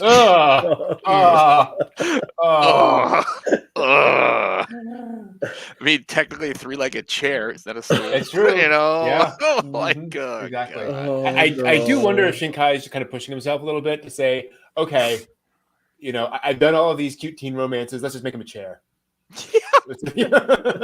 People love chairs. Chairs are great. Who knows? Maybe I can finally sell my game, Sentient Chairs. There we are. Yep. Yes, There the you tie-in. The tie-in Yep. works. Have your people talk to their people. That's right. And watch them say, no, thank you. No, we're already getting enough flack for the protagonist could be in a chair. Yes. Can't do this. The Pokemon franchise has introduced lots of memorable human trainers alongside its pocket monsters over the years, such as Ash, Misty, Brock, and Ed Sheeran. Of course.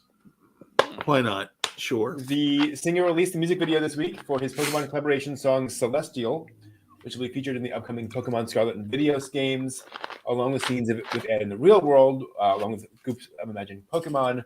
The video features an animated sequence paying homage to the climactic events of Pokemon the first movie, but with Ed Sheeran as a Pokemon trainer instead of Ash, complete with riding in on a Charizard and turning his hat backwards before heading into battle. Holy. I mean, in fairness, like, if you're a Pokemon fan, you know, and you're doing a music video, it's a Pokemon thing, would you not insert yourself? Yeah, I would. Yeah. Still, though, it's kind of funny. Like, move over, Ash. I'm coming through. Yeah. It's so funny. So there's a, oh gosh, I'm forgetting his name. There's a Japanese singer named Gact, who's sort of a J-rock, J-pop artist, who turns out to be a huge Gundam fan. And he got the chance to do the theme song to the Zeta movies, the kind of reanimated movies for Zeta Gundam. And so when he did the music videos, like, he's literally in a normal suit in a Gundam cockpit singing for the entire music video. Like, he just totally dressed up as a Gundam pilot. I'm like, you go, man, you go. Yeah. I'm living the dream. To give you a sense, and this is one of these like classic sort of pretty boy, you know, J-rock artists. There's a rather epic interview with him where they say, "So you're a fan of original Gundam?" Well, yes, I am. I understand you can mimic the characters rather well. Well, yes, I can. Can you mimic this character? And he is able to exactly mimic pretty much every character from original Mobile Suit Gundam and like do their lines precisely. Wow. And it's like, do Kai, you know, do Amuro, and like he's exactly matched. I'm like, yes, you are a fan. Impressed. Wow. Speaking of fans, everyone's getting excited about the upcoming Urusei Yatsura anime remake, including Lawson, the Japanese convenience store, who's asking the really important question: what if Lum's horns were actually snacks? That's stores... never occurred to me ever in this life. No, that's always on my mind. No. The store is releasing special edition confections and goods themed around the classic anime, central of which are collaboration boxes of popular chocolate-dipped biscuit snacks called Takenoko no Sato. These sweets are actually designed to look like bamboo shoots, but it turns out they fit pretty well as Lum's horns, too. Each box also comes with a magnet, Takenoko horned Lum, and a number of other themed goods will also be available throughout the collab, of course. So, yes, now you can eat Lum.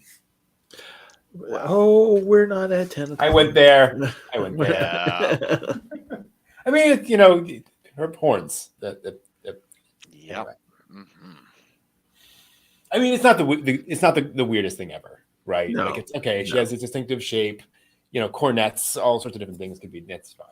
I thought you were gonna say like fruit chew sheets, like her bikini pattern. Oh, I like that. And I was waiting for that to be like, oh boy, that's gonna lead to some very interesting adult times in some people's apartments in Japan. Got the fruit sheets of Lum. Let's go. Oh boy. Let's move on to some anime announcements. We got some interesting ones this week. A crossover anime project has been announced to celebrate the anniversaries of two classic properties. The 50th anniversary of Lupin III, the anime of Lupin III, and the 40th of Tsukasa Hojo's Cat's Eye manga. TMS's Lupin III versus Cat's Eye crossover special will debut sometime next year and will be set in the Cat's Eye's original 1980s time period. I think is a great idea. Ooh, wow. The Cat's Eye sisters are attempting to steal a set of 3 paintings that belong to their father. But this time, of course, Lupin is after the same catch. The voice actors Kenichi Kurita and Keiko Toda will both reprise their roles as Lupin III and Hitomi Kisugi, respectively. Wow, neat. So I wonder, the thing is, like I think back to the Lupin III versus Detective Conan special, where they had to be really careful balancing that to make sure that, like, neither of them like overshadowed the other and neither of them won, right? And all that kind of stuff. I wonder if they're going to have the same kind of feel there. I don't know. Like, how do you do that? Well, which is the bigger franchise? Yeah. The biggest franchise wins. If it's Lupin, then Lupin wins. Mm-hmm. Exactly. Or Lupin can be seduced. Yes. And yes, he can. Yes. Yes, we know he falls for that. All the time. A new original TV anime titled Revenger was revealed this week from visual novel developer Nitro Plus and distributor Shochiku. This important because Nitro Plus collaborated with this little developer named Type Moon to create this little light novel series called Fate Zero. Don't know if you've heard of it. Yeah, I might have heard it in passing. Possibly. I might have seen a thing or two. I don't know. One or two. There's I think there's some cosplay out there somewhere. Yeah. The funny thing is the teaser for the anime features a stoic-looking man with a sword, and the tagline: "I cut down people in order to fight against a cruel fate." The most generic tagline I can possibly think to put on a man with a sword. I cut down people to fight against a cruel fate. Okay, I guess. Well, they're certainly not giving you anything to work with, so they're preserving the story there. That's good. Very quiet. DMM and Asahi Productions also revealed a new original TV anime this week.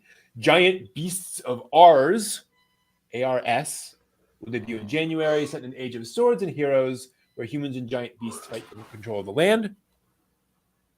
Okay. So maybe, I don't know. I actually think Arion when I think of that. I think that'd be kind of cool. That view. Mitsuri Kito's Too Cute Crisis manga, also getting a TV anime in 2023. A sci-fi comedy following a girl from a space empire who initially plans to destroy Earth because of his low level of civilization, but changes her mind after encountering a cat and being shocked by its cuteness. I thought you were going to say fell in love with a cat. Yeah. Okay. So basically, we're just redoing Comey Can't Communicate, but just in a different way. Yeah, right? pretty much. Yeah. Or Mao-chan, one of the others. But yes, the main character, Lisa Luna, from the space empire of Azatos. So yes, I'm intrigued. Would you like some salsa with that Alza toast? Say what? Sorry. I was gonna say, did you want some salsa with that Alza toast? Yeah. I'll be very curious to see how they're gonna like get story length and depth out of Yeah. that. The cat is so cute. The end. Yeah, I mean, at least if it was a person that you could have like the back and forth. Oh, you're destroying my world. I don't here's want the thing. The poster shows multiple animals. So you got cats, you got dogs, you got all sorts of different animals you can fall in love with. That's not interview. Sorry, no. Yeah, that's. It's. I mean, obviously, it's going to be ridiculous, and it'll probably be 4-minute episodes. I'm assuming. Yeah, where she encounters the cute little Pomeranian, just falls all over. I've got this world destroying. Oh, look at the Pomeranian! Yeah. Oh, it's a Shiba. They're so cute. Like, there you go. Pretty much. Last weekend's Aniplex Online Fest announced a number of upcoming anime projects. Mashiro's My Love Story with Yamada-kun at level 999 manga. We'll get into TV anime next year. The protagonist is about to quit the game she played with her recent ex-boyfriend. When she meets Yamada through the game, after getting to know him in real life, she develops feeling for him, but only seems to be interested. He is only interested in the game. So, sort of star-crossed lovers, but in a video game. Aniplex also announced that Sony Music's next dimensional idol project, Unite Up, is getting a January TV anime. The YouTube project launched in December of last year, with him featuring various artists and hidden talents, aka cheap singers. An upcoming TV anime was revealed at the stream for the ATRI My Dear Moments game. The story follows Natsuki, who, returning to his hometown after losing his mother and leg in an accident, searches his grandmother's old laboratory for a rumored treasure and instead finds, of course, a robot girl. Leg. Oh. Yeah. Robot girl who's holding a leg. Yes. She had a leg up on him. Yeah. Oh. I feel so much better. Just wait. Fate Strange Fake is getting a TV anime special. This is an April Fool's joke from the Fate universe, which has the Holy Grail War taking place in like the Wild West.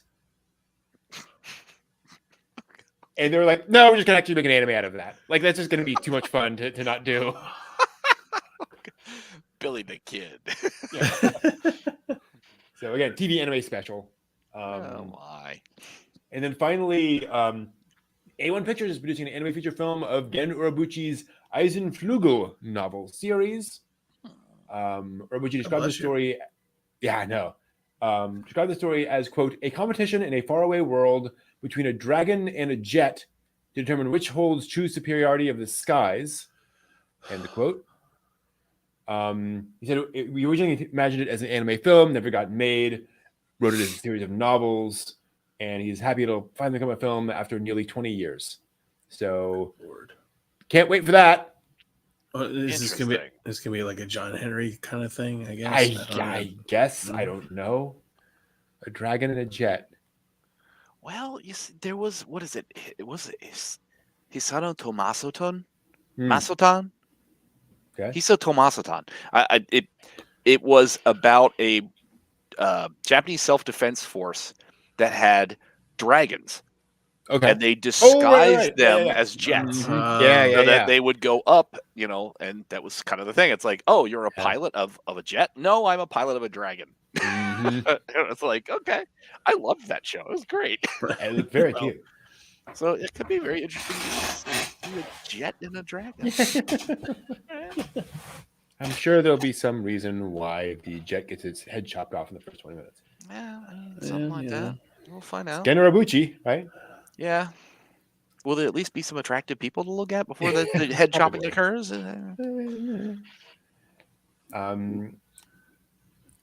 The Japan section of Netflix's Tudum live stream event last weekend also revealed several upcoming anime works.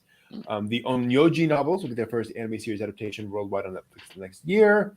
It began as a series of short stories way back in 1986. Wow. With 3 novels published from 2000 to 2008, a manga in 1994, and several live-action series already made. Netflix also announced an adaptation of the Onimusha Capcom video game, a Sengoku era survival action series. Basically, Sengoku stories with supernatural elements. Oh, Okay. It sounds fun. Finally, a new animated series called My Demon was revealed with animation from a Thai studio named Igloo.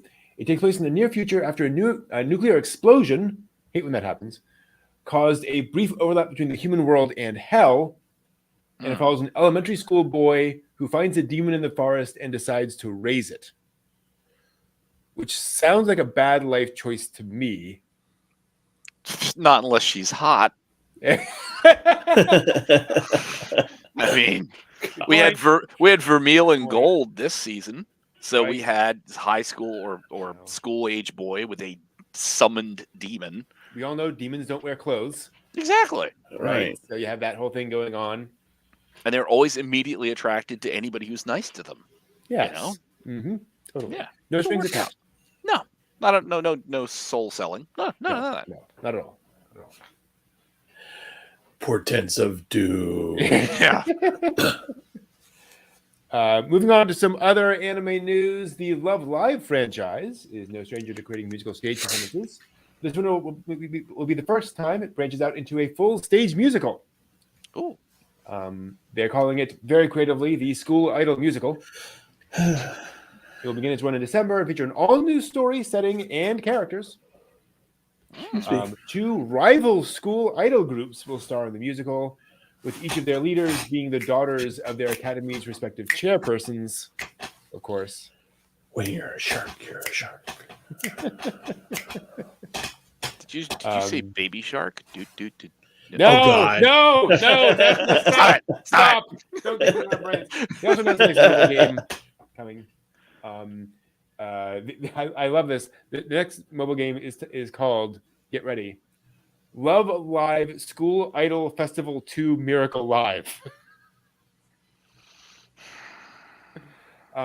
It will let you play every song in the entire franchise. Oh. So far. Okay. Yeah. And with the story featuring all 4 idol groups. That's pretty cool. Damn. Yeah. The One Piece film Red is still continuing its domination of the Japanese movie charts, having sold 11 million tickets since its August opening and maintained 8 weeks at number 1. Damn. All hail Luffy.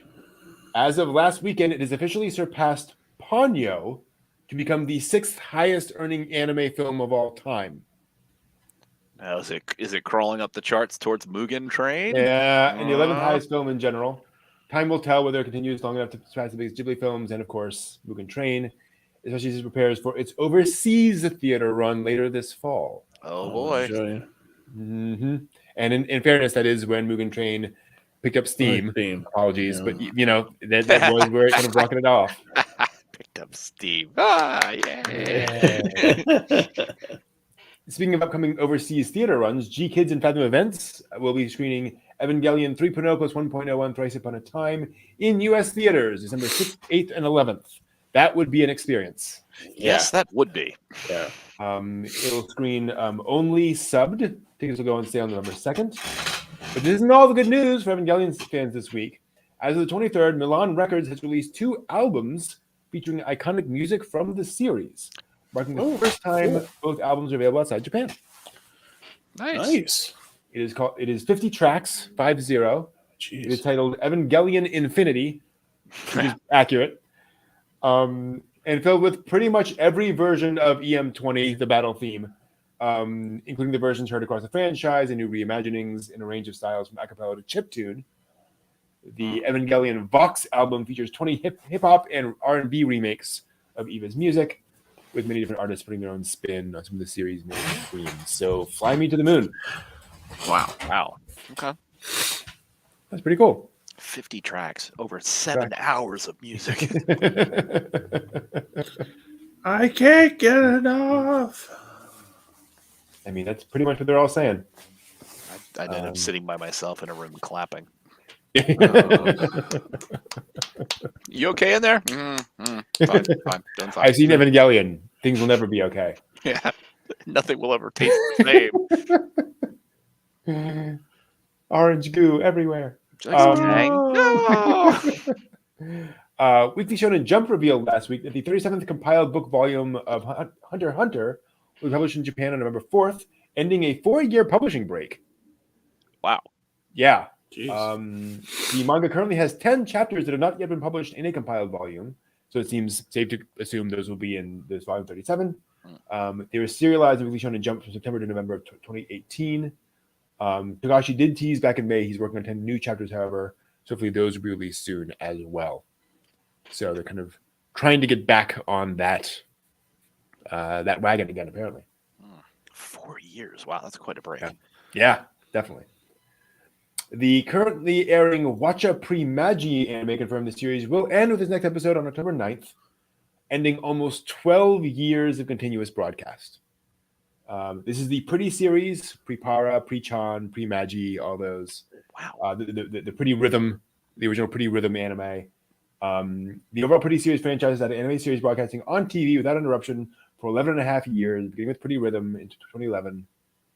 The franchise may be temporarily halting its TV anime production. The accompanying arcade game is launching in November. Wow. Well, I'm sorry, a new project in November, a new arcade game. And the franchise taking this time to prepare for its next launch. So, plenty more to come from the Pretty franchise, I'm sure. And finally, after more than 20 years as one of the biggest franchises of all time, Naruto finally has a website. What? That's right. Tomorrow is the opening day of the brand new NarutoOfficial.com. Wow. I didn't even know. No, I didn't. I thought there would be. There would. Yeah, I would have thought early on that would have been like locked up. Like There's been no official Naruto website. Oh, well, that kind of makes sense because everybody out there is just like Naruto. It's just out there. Wow. It's just, oh my god. They're hooked to their e-commerce site for the warehouse full of headbands and t-shirts and ramen bowls and stuff. Jesus. sure It's probably they'll be have filled with nothing but Naruto and Linkin Park AMVs. Right, yes. Required by law. I'm sure they'll have a very nice BBS forum on there. Oh my god, it's gonna crash his first day. All the Naruto people are gonna like I just know for some reason my headcanon is they built a website 20 years ago and never launched it. And so now they're launching this, They found it in a file folder. Like, where's this clean? Do some defrag on this. What the hell's this thing? Oh my gosh, it's the website. See us on Yahoo News. Imagine Yeah. Oh, look at the MySpace link. Wow. Can you just imagine somebody just like going, "Hey Fred, I thought you put this up. I thought I did, but you didn't hit the button. I didn't hit the button. You didn't hit the button. No, it Crap, goes that to was the 20 draft, years ago. and then you have to publish it. Right. So you have the 2 steps. You have to do the second step. I never. Oh god. But that's not all. That's not all. Oh dear. They launched the official Japanese and English Twitter accounts last week. What is going on with the Naruto group? Oh god. They began their posts on September 21st, which was the 23rd anniversary of the manga's debut. I guess, if you're on the top, like, it doesn't matter. Like, everyone's buying you anyway. Yeah. Like, we don't need any more promotion. Just the concept of it. It's like, did you at least have a placeholder somewhere on the internet just so that when you got around to it, that you had the domain?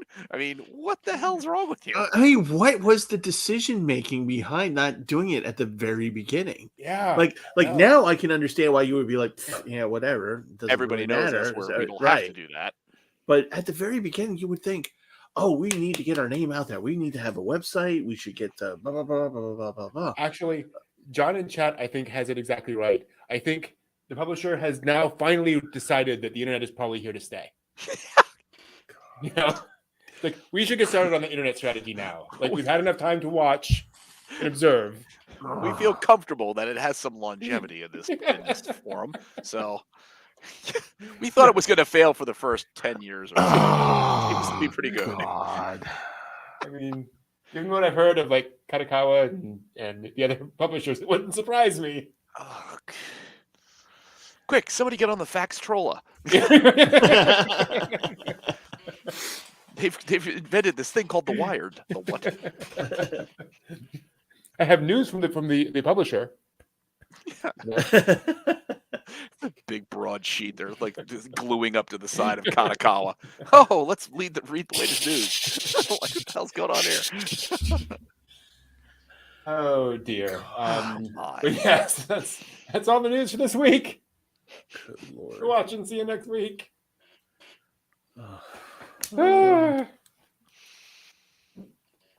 Is the line back? The line's back. I feel like it's always here. I love your new home there, John. Yes. Oh, yes. I've upgraded significantly. Very nice. Yes, I now live in apparently a very modern, nice house versus a beat down old ramshackle crap shack in Roanoke. Hey. Yeah, I found the filters.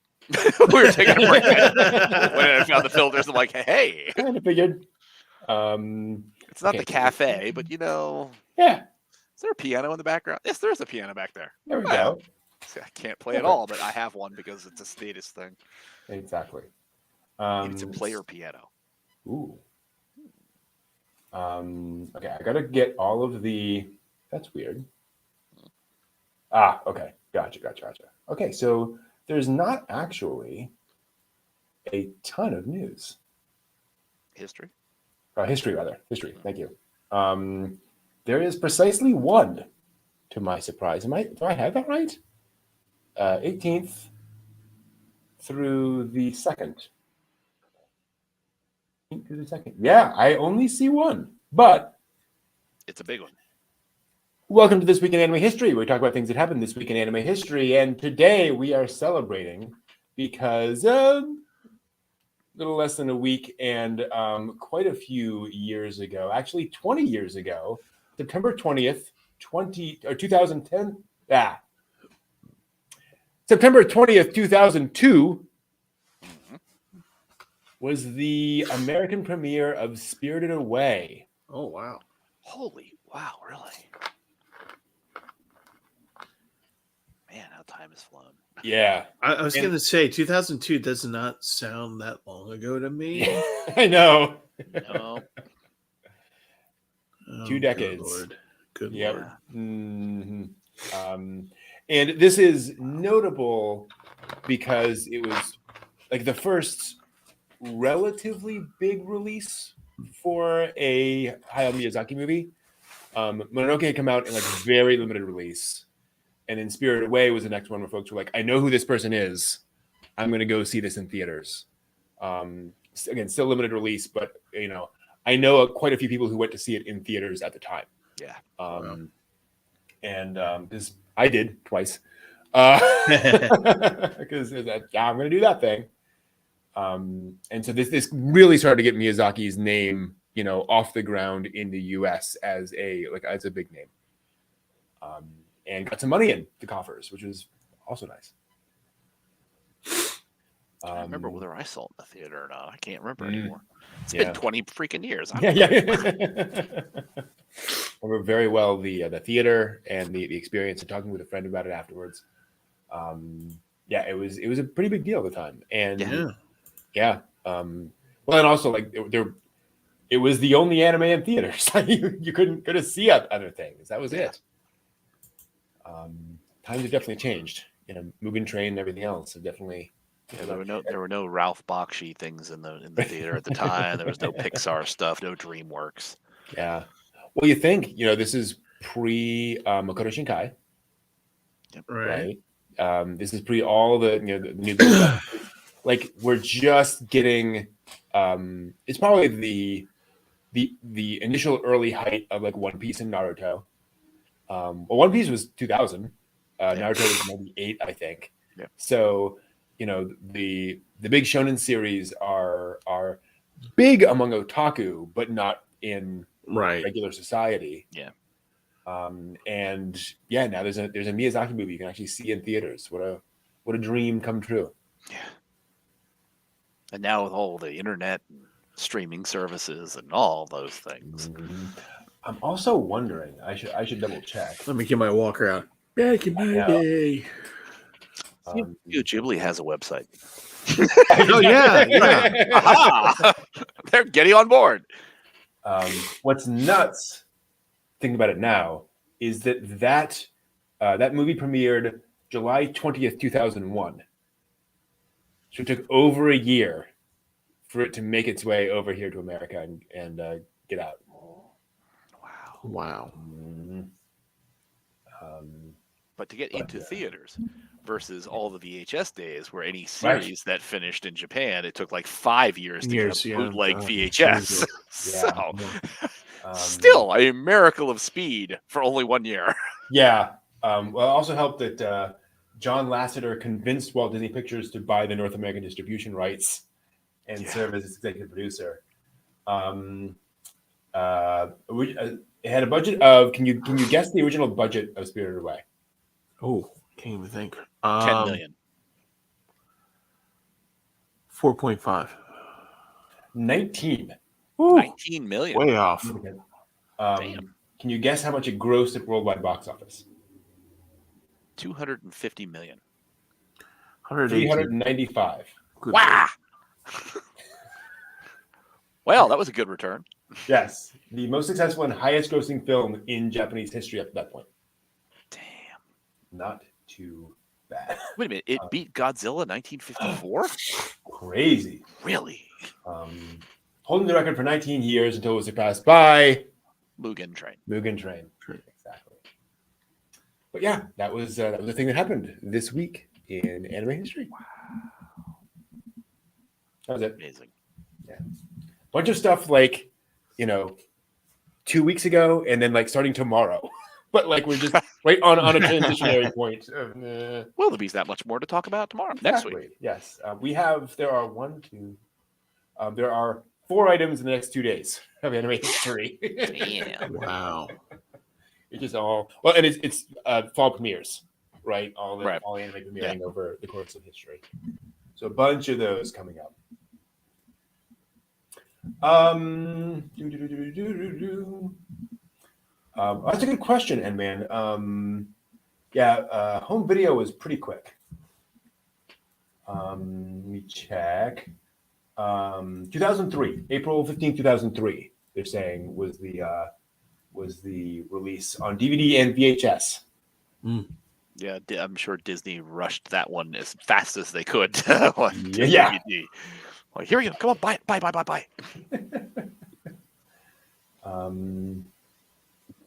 Then re-released on Blu-ray in 2015. And now, of course, G-Kids has all of them. And released on beta when? Yeah. Never. Oh. Betamax and 8-track. Ooh. I saw a picture of honest to God, a record player that you would put underneath the dash of your car, like record vinyl. Wow. A record? 45. Wow. 45 size. Yeah. 45 record. Sure. So, and it looked like a CD player where you had to push it in. Oh, interesting. Yeah. Right. So it wasn't jumping around everywhere. Yeah. But it hung underneath your radio. And you attached it to you had to have someone that, attach the nodes, and you could drive your car and go, I want to listen to the Pac-Man Fever. and put your 45 in there, and it would play both sides because it had a needle above and a needle below. So you just chose which side. But it was just like this 3-pound thing that you put underneath your car or underneath your dash. Radio. Yeah. And it just hung there. So, I mean, so many people cause accidents by changing CDs in their CD players.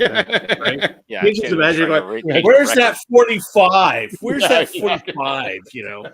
I have to get it out of the sleeve and the whole thing. Oh, God. Damn, all I've got is all my 78s. They just don't fit. Made by Philips. Yeah. Mm-hmm. Of course. I mean, yeah.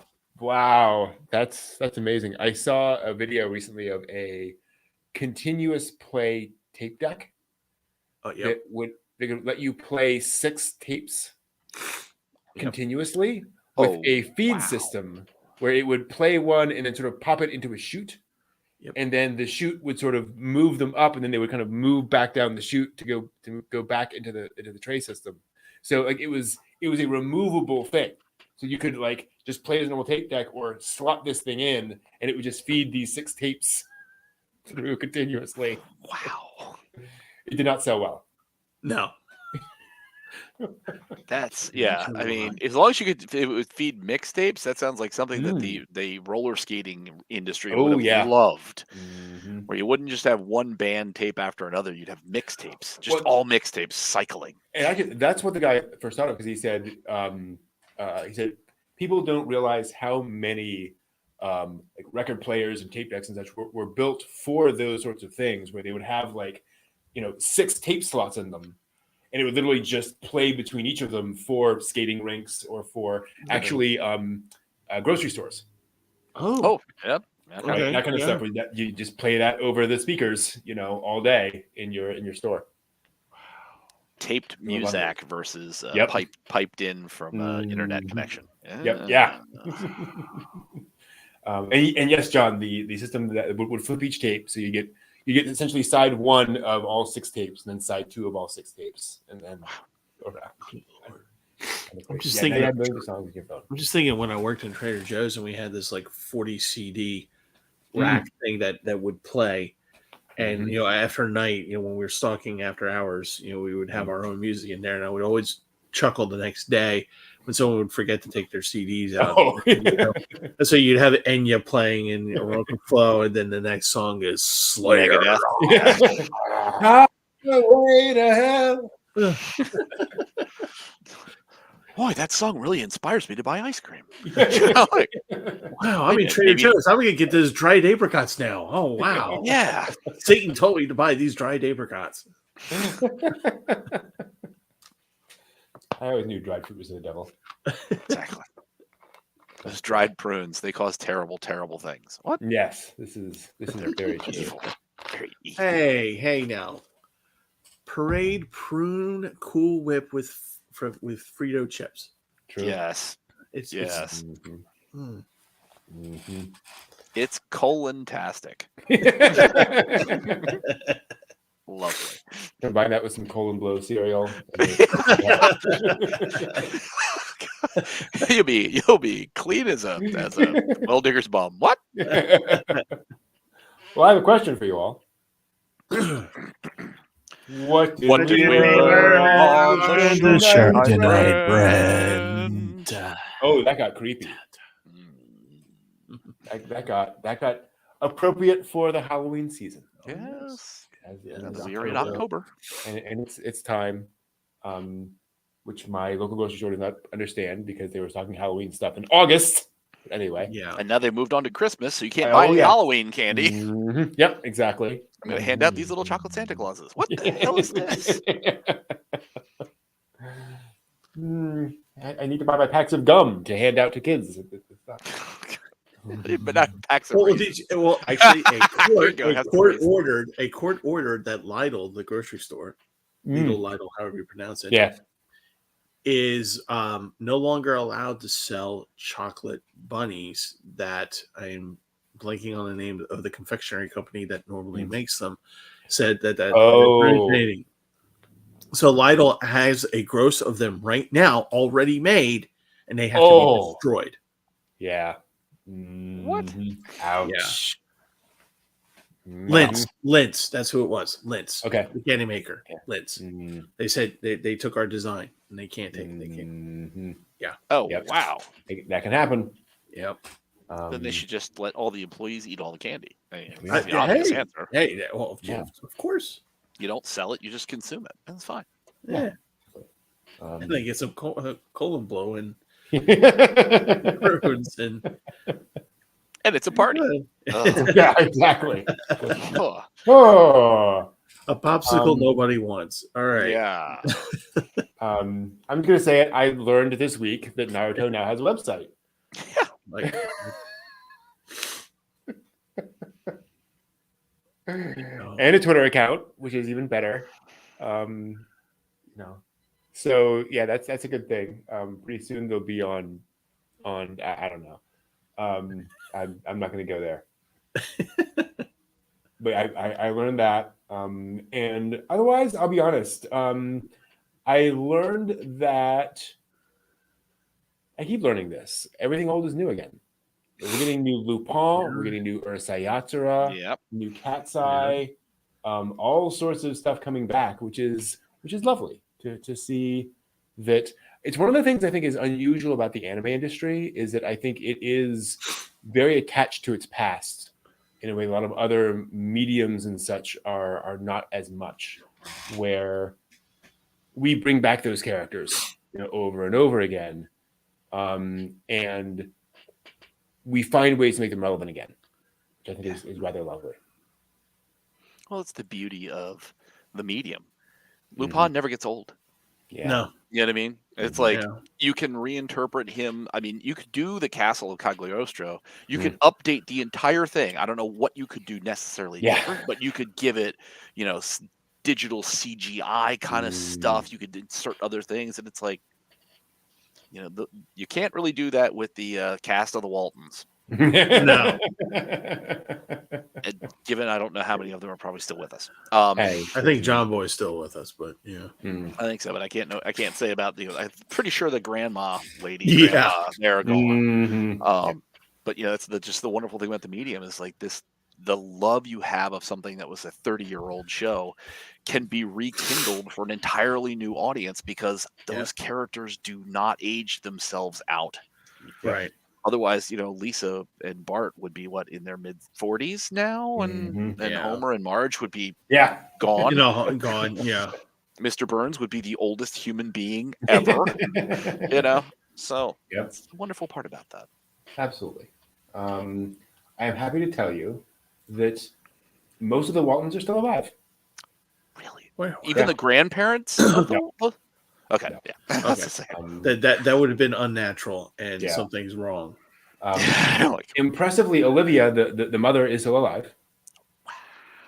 Wow. John is not the father. Yeah. Grandpa has passed. Yep. Grandma has passed. But pretty much everyone else still around. Nice. Yeah. Good night, doing better than the monkeys. Oh. Yeah. Oh. Yeah. No. I made myself sad. Steve, how about you? I don't learn. I'm barely literate. What have I learned? I've learned that it pays to see something in the movie when you've never in a movie theater when you've never seen it in a movie theater, even if it's a. I hate to say use this term, but even if it's an old anime, I'm sorry, Kira's never going to be old. Yeah. And it's just, I've seen, Paprika. I've seen, what's the crazy one? Blue. Paprika. Perfect Blue. They're all crazy, but Perfect Blue. Thank you. In the theater and things like that, but it's just really nice. I've learned that it's nice to see these things in the theater because you are able to catch and grab things that you haven't noticed before, or having an intense feeling about it. And it's nice to have that. I've also learned that it is nice to be an experienced otaku. Okay, that sounded really bad. An experienced anime viewer among the people who are new, because you get to enjoy the reactions to something that you love. And if it's the normies. Amongst the muggles or whatever. Yeah. And it's just really it's in a way weirdly gratifying to see and hear people around you having a genuine correct response to something that you're watching. And it's just nice because that they're getting it. And it's just you see, there's a reason why I'm going to talk to you. See, you get it now. And it's just really gratifying to have that. I've also learned that I should be surprised about the Naruto finally getting a website and never having one before, but I'm now thinking about it. I'm just like going, it's Naruto. We should not be surprised. It's, that whole franchise is a freaking mess. Does One Piece have a website? I bet they do. Yes, but Naruto is just such a. One Piece, I never got into it simply because I had other things on my plate. So Naruto, I never had any interest in, period, whatsoever. I just didn't get into it. But it is such a thing that you would have thought that they would have had a website. But I've learned that sometimes people just can go, I have foreseen the future. We don't need this. Yeah.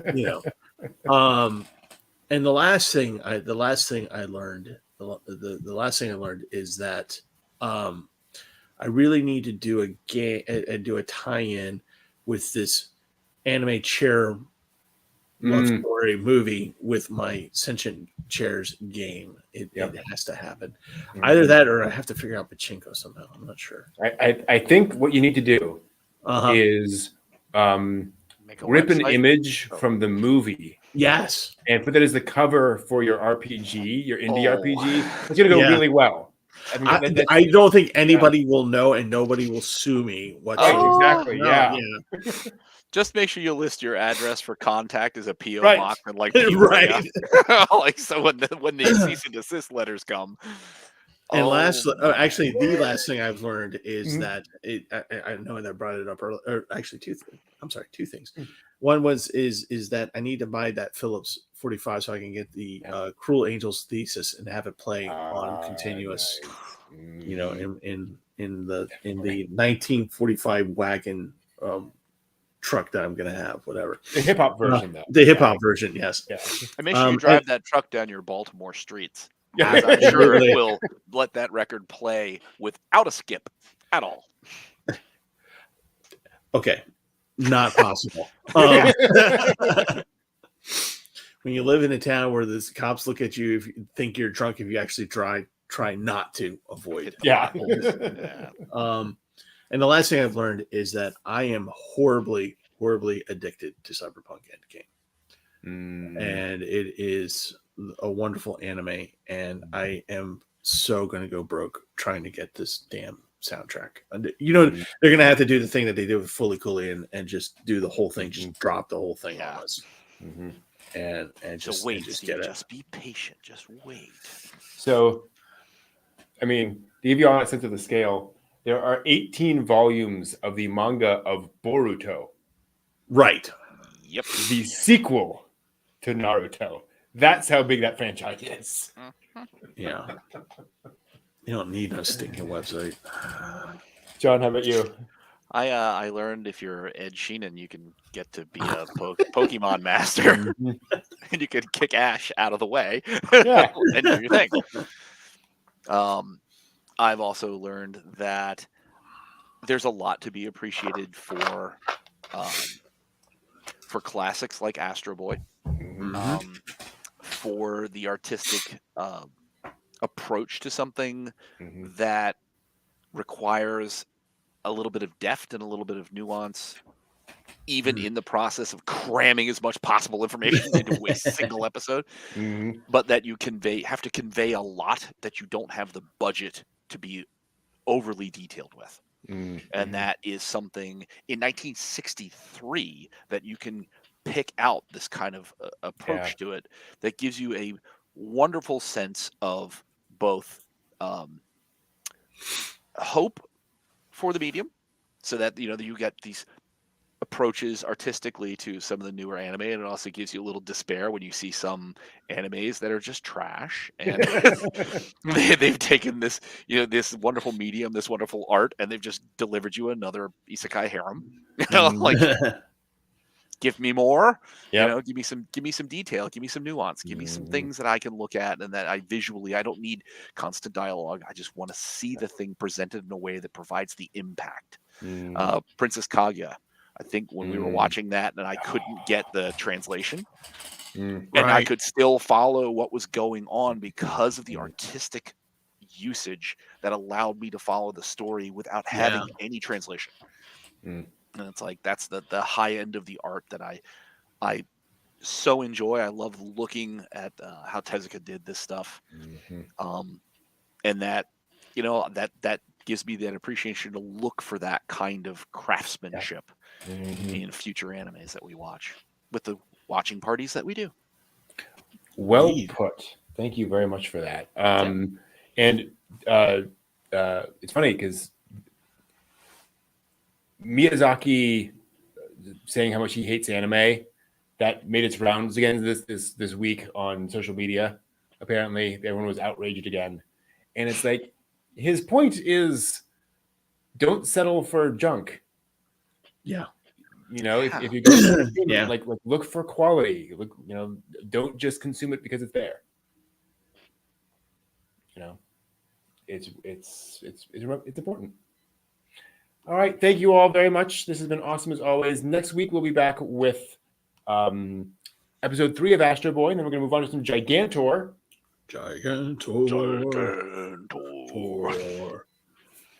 AKA Tenchijin 28 Go, or I'm not going to try to pronounce the Japanese for 28.